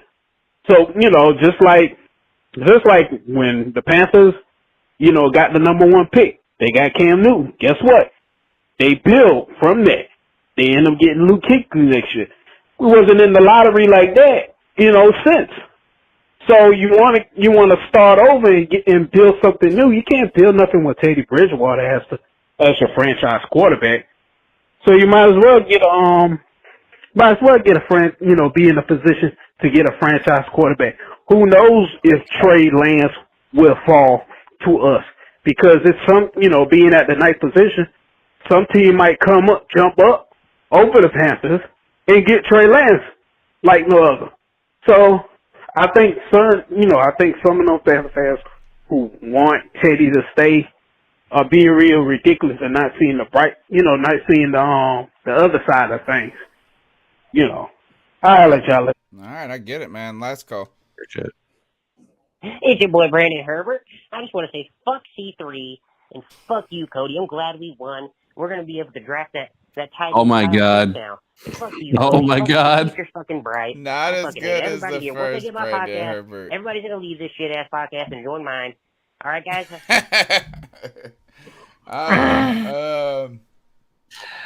Dude, I'm still dead over that. Like, homeboy said, Infinite Gamer said, I'm dead. This guy has me dead. That call. That was a fantastic. My mom in the podcast listening to that. Close your eyes like Joey. Yeah. Although this is just, But you could still feel it prodding through his pants. What? I tried to close my eyes. My man said it hooks left like a Joey Slide field goal. Woo! How about that? All right. So funny. All right. So the Panthers play the Saints. Oh, stadium capacity adjusted to less than 1,500 people. So that's it. Like, I mean, like none of us. And why have any? Is that including the players and coaching staff and everybody there? Why have any at all? If you're going to limit the amount, how are you any safer than just not making it so that way people Because can't. you're gonna make that money off those 1,500 tickets, You're dude. not So gonna of make course it's no worth it. money Of off course of it's that. worth They it. should. They're losing so much. The world's wait until next year when the tax receipts come in and the reduced spending comes in. Like, think about this: is that all of this is gonna catch up? You cannot tell me the NFL made just as much money. I'm sorry. No like, way. it's impossible. It's Mhm. impossible that maybe. Well, They couldn't have made more money, right? They made the same money they would have made on TV, right? I don't think ABC was like, "Oh God, we're gonna pay you more." Yeah, well, the players and the coaches, owners side made just as much money because they get their cut. I think the NFL as a corporation was the one who took the hit. You know, the owners and everybody's not taking a hit on that. Well, they are because they're not selling the Are they? hot dogs, they're not selling the beers, they're not selling. That's true. I didn't think about that. I guess that is their profit. You're right. They're losing a ton of money. Yeah. I mean, shit. The Hornets are playing games right now that are not on TV, and no one's at. Wow. Yeah, you can't tell me that is not going to have an effect. And by the way, now, as a matter of fact, that might be my ice up pick. But now the super strain of COVID has hit Colorado. So whatever, dude. Round 2 is right around the corner. COVID 27. Here it comes. All right. Look, I'm ready to go. I think we should. I mean, at the end of the day, really, what are we going to say about this Saints? Okay. Let me ask. I do have a question about the Saints for you. Are they legit? Can they win the Super Bowl? No. I don't think so. Not with Drew Brees at the helm. Yeah. No. What if you put in the Stormin' Mormon? Would they be better, Cody? Nope. No, I don't think that they're going to beat I don't think they would beat the Packers. What happened to your boy? Oh, God. Y'all try to push me into all this fucking crazy shit, man. Listen, I don't think that the Saints beat the Packers. I don't think, even if they made it to the Super Bowl, I don't see them beating Kansas City or Buffalo. Bills, yeah, or Buffalo. By the way, Buffalo right now, that's my Super Bowl pick. Hey, I'm not gonna lie, man. I think I could agree with that. Jared Allen won my fantasy league. Not only is that who I think will win, but I genuinely believe that the Buffalo Bills are the best team in football, and it doesn't feel weird to pull for them. I can agree with that. Yeah, I made this point on Twitter. The Buffalo Bills did everything for Josh Allen that we should have done for Cam Newton. They put a legitimate offensive line around him. They put an incredible offensive play caller as his offensive coordinator. And this year, they gave him a legitimate number 1 wide receiver. Okay, what you are looking at with the Buffalo Bills would have been the best case scenario for what Carolina could have built when they had the opportunity to do it, but didn't. And it's not surprising that Sean McDermott and Brandon Beane had their parts here in Carolina and then had their chance to do it over in Buffalo and did it better the second time around. Yeah. I'm pulling for the Bills, man. Yeah. Straight up. All right.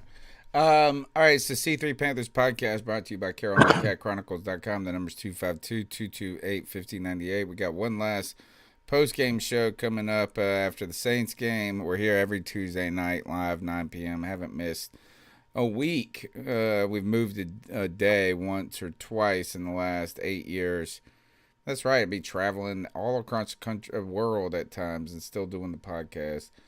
So I appreciate your support, and I do it just because tonight that I didn't even want to do this tonight. I was like, and guess what? I had a ton of fun hanging out and talking with my homeboys. The end of the show, we finish it up with the Ice Up picks. This is our homage to Steve Smith, and this is when we tell people in the world, everybody's fair game, by the way, and it goes back to when Steve Smith told a kid, Talib Kweli, which is the rapper I know, guys, is whatever his name, Aqib Talib, whatever his, yeah. when he told him to ice up, and this is our homage to him where we try to anybody's fair game. You tell anybody to ice up, toughen up to get it together. Who wants to go first tonight? And Greg, I did get your video. Cool. Well, you got mine. You can do it whenever you want to, man. I'll go first just because mine's fast. Ease them in. Yeah, ease them in. Yeah, so listen, I'm dumb, and maybe I'm just talking a whole lot of shit that I don't know about, which is what I probably normally do.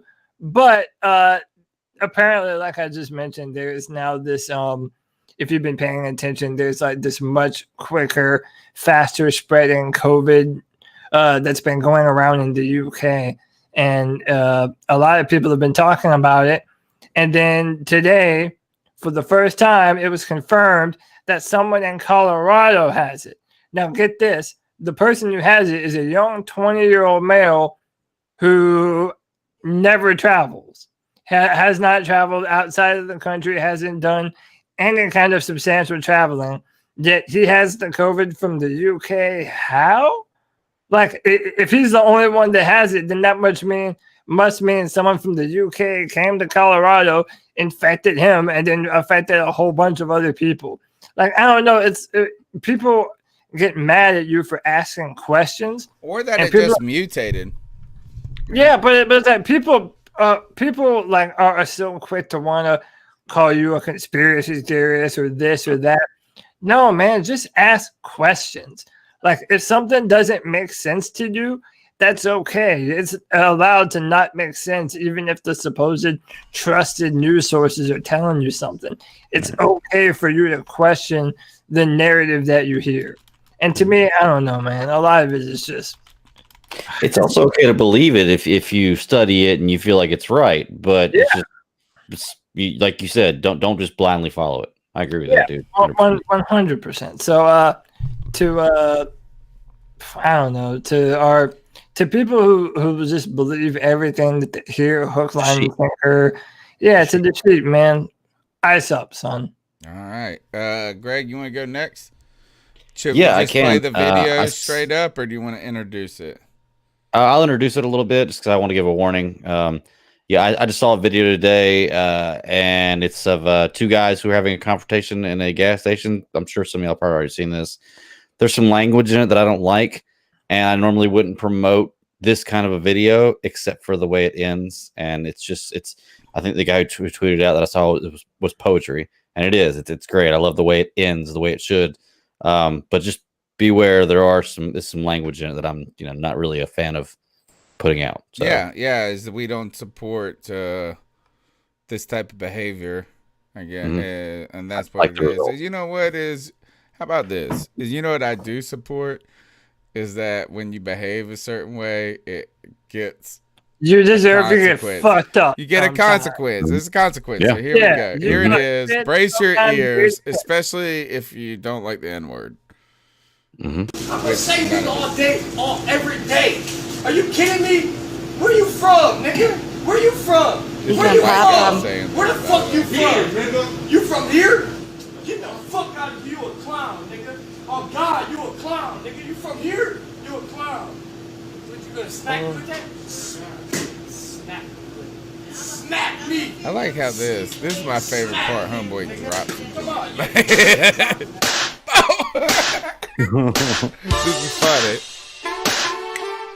It was the best part when dude's talking trash about him dropping it. That's what distracts him enough to get knocked out. And hey, man, I might have the dude who got knocked out as the white guy who got knocked out because you're the kind of person that's wrong with this world. I don't know anything about what was going on in the beginning of the conversation or how it all started. But it's just never should get to that point. It's just ridiculous, and I can't stand it. And that guy got what he deserved. I feel like he deserved a little worse than that, but he at least got something for what he did. And was it as bad as it looked, or was that just? And CK would know this. Is CK still here? Yeah, I'm here. Is that what you call a Bang energy drink right there? Hey. Yeah, I would say definitely a Bang energy drink for sure. Definitely, I didn't realize that it actually had the sound effect come along with it. Oh, it's awesome. Boom. They hit the Hootie and the Blowfish on that mug. And Matthews, bro. So to dickheads in the gas station, ice up and not ice up. Yeah, to if you slap somebody in the face with a Bang energy drink. Also very cool. Oh, sorry, Mom. My mom's still here. All right, CK, what you got? Oh, hang on, Mom. You can hear my ice up pick. It's about my situation with my thumb. So, CK, you got one for us? Nah, you guys go ahead. What? I might come up with one. I might come up with one. All right. So my ice up pick has to do. So I broke my thumb December 10th, and I walloped it good, broke it good. It was a Friday. So I go on a Friday. It was a Thursday that I broke it. Friday, it was like after hours. So like, what are they really gonna do tonight? So we wait till tomorrow, because you don't want to go to the emergency room and spend all the money. Man, like, so go get this X-ray, and on a Friday, because of COVID, they can't. Like, they're like, we'll call you with the results. Like, you just leave and we'll look at it and tell you what happened. So they call me back up and it's fractured. Like, fractured. Like, they don't even tell me that. They just say it's broke. You need to go to You need to go to Sports Med. This is funny. This is part, and this isn't even the ice up pick, but it's a funny part. So this is on Friday. They call me up and the Sports Med people are like, we'd like to schedule an appointment with you. I'm like, yeah. I'm like, well, let's do this. And they were like, the earliest we got is January 4th. I was like, yo. I wasn't even worried about my thumb, like, being that jacked up. At this point, I screwed up with my health insurance. I swear to God, I missed the open enrollment with my insurance. So I have very good insurance right now. But at the first of the year, it goes from the 80-20 program to the 70-30. Not a giant jump off, but like anything that it does stink. Like, just because I missed this 2-week window of signing up on the internet, something stupid. So I was like, well, if we could squeeze this in before the 1st, that would be really a great thing for me. Right. So I go, and they're like, okay, well, she was like, I'll call this. And she was like, you can come in Monday. So it goes from January 4th to like January 21st, which is awesome. But the mugs are like, your thumb is jacked up. It is broke as a mug. Like, you shouldn't have waited to January 4th. Like, if I would have waited in the first place, it would have been terrible. So, anyway, he said, come back in 2 weeks and we'll see how it looks. And I come back, I wear this big splint, and it was a clean break all the way across, like a straight fracture. It was like beautiful. Like, in a good way, right? But a major break. And he goes, so I go back yesterday. Again, by the way, I would have never been seen yet if I would have stuck to their timeline. I'm already on my second visit by this point. And he goes, oh, it's moved. You got to go see a surgeon. Like, it's worse. It's not getting better. It's getting worse. So I'm like, all right. He said, because of the bone in your hand, and I live in Greenville, North Carolina. We have a teaching hospital, right? We have a very nice hospital. Like, you know what I'm saying? Like, you would think, but Raleigh, Durham is not that far away. He goes, look, there's some good doctors around here, but the people I trust with this kind of thing are in Raleigh. I was like, all right, well, like, whatever you think is best, homie. Like, it's an hour drive for me. It's not that big of a deal. Like, I'll go. So I go to Raleigh today. They get me an appointment. By the way, this is my third appointment before January 4th, which I would have. And the doctor, when I saw him today, was like, oh, it's been 3 weeks. Like, what's taking so long? Like, he was like, why haven't you been here earlier? So I go to this supposed specialist. This is where the ice up pick comes in. I go to these, to the sophisticated Raleigh doctors. And I go in there and we spend, it's fine. It's nothing wrong. Sit down. My wife's in there with me. And the doctor comes in. The surgeon comes in. And he's like, your thumb looks great, homie. It's awesome. Like, this is the best. They did such a good job. he misread the x-rays. Like, he looked at my first x-ray and thought it was my second instead of the second one. And I was like, dude, bro, I didn't come here because they did a good job. I came here because my shit's fucked up more. And he was like, oh, they must have got the dates wrong. I was like, dude, they didn't get the dates wrong. The computer, the computer stamps the time stamp on it, bro. They didn't have a choice. So I'm like, all right. I mean, he was doing a lot. So no big deal. You know what I mean? Like, you can give some people some slack. So I'm like, all right. And he's like, oh, as soon as I said that, he goes, well, then you're going to need surgery. He goes, like, his mind was like, oh, I had it backwards. I'm like, all right, no big deal. This is where the super ice up pick comes in. So I'm all right. Sophisticated doctor has already read the x-rays in a hurry. So you can hear him outside the door, like, dictating to everything. He's like, it's a angular fracture that's going to have to be repaired. He's talking this. And then he tells the nurse, he goes, go back in there and wrap the splint up. Like the one I already have. Like, all it is an ace bandage. Look. It's just an ace bandage around a hard splint. So I swear to God, this is what happened. This is where it gets fucking crazy. So this nurse comes in. And she grabs my splint. She looks at it and she puts it on. And first of all, she wraps it completely backwards. Like from the bottom up. I'm like, my thumb's the problem. Not my elbow. But, okay. So maybe you know what you're doing. She gets halfway. She starts wrapping it. And she goes, I don't know how this works. And puts the ace bandage down. And then she goes, I'm going to use ours. And then pulls another ace. So the difference is this. This ace bandage has Velcro on the edge. And the one that I already had on didn't.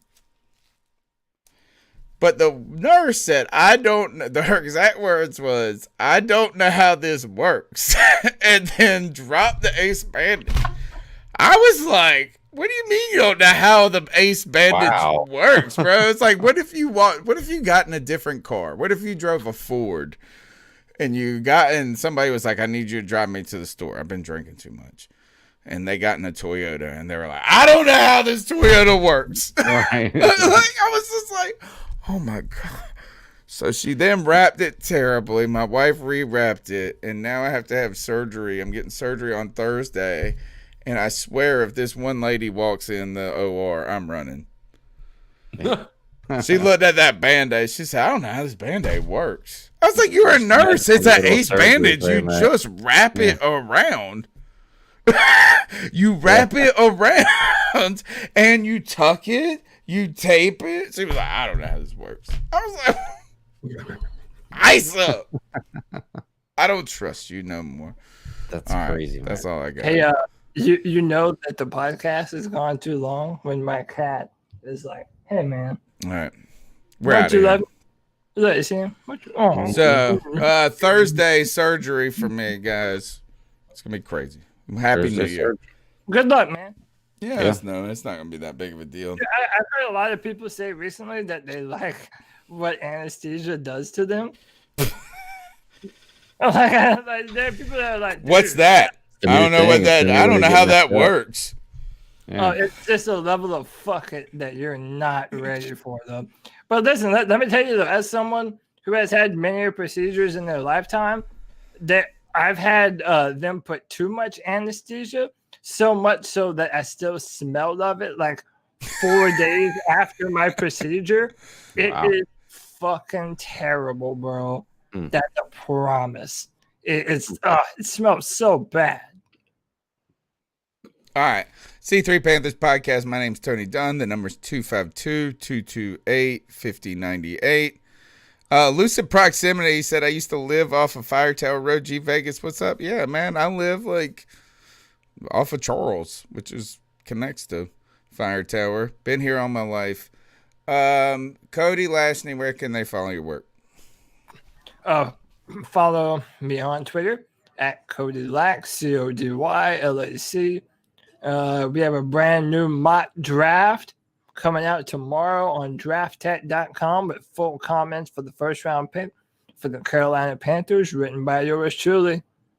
Check it out, drafttech.com tomorrow. I don't know how how mock drafts work, but I mean, if they're like ace bandages, I don't know how this works. I don't know. I don't know how this works, but I guess it's fake. Greg, where you at? You can find me at the BatDaddy52 on Twitter. Check me out there if you just want to hit me up personally, and then check me out on the Geek Ultimate Alliance Network. You can find all the other shows I do. We got a whole bunch of shows. 7 days a week we're dropping something, so check us out. CK?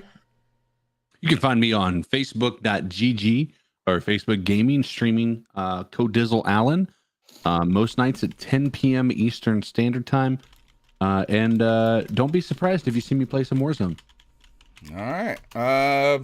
You guys will be here after the game on Sunday. Thank God it's the last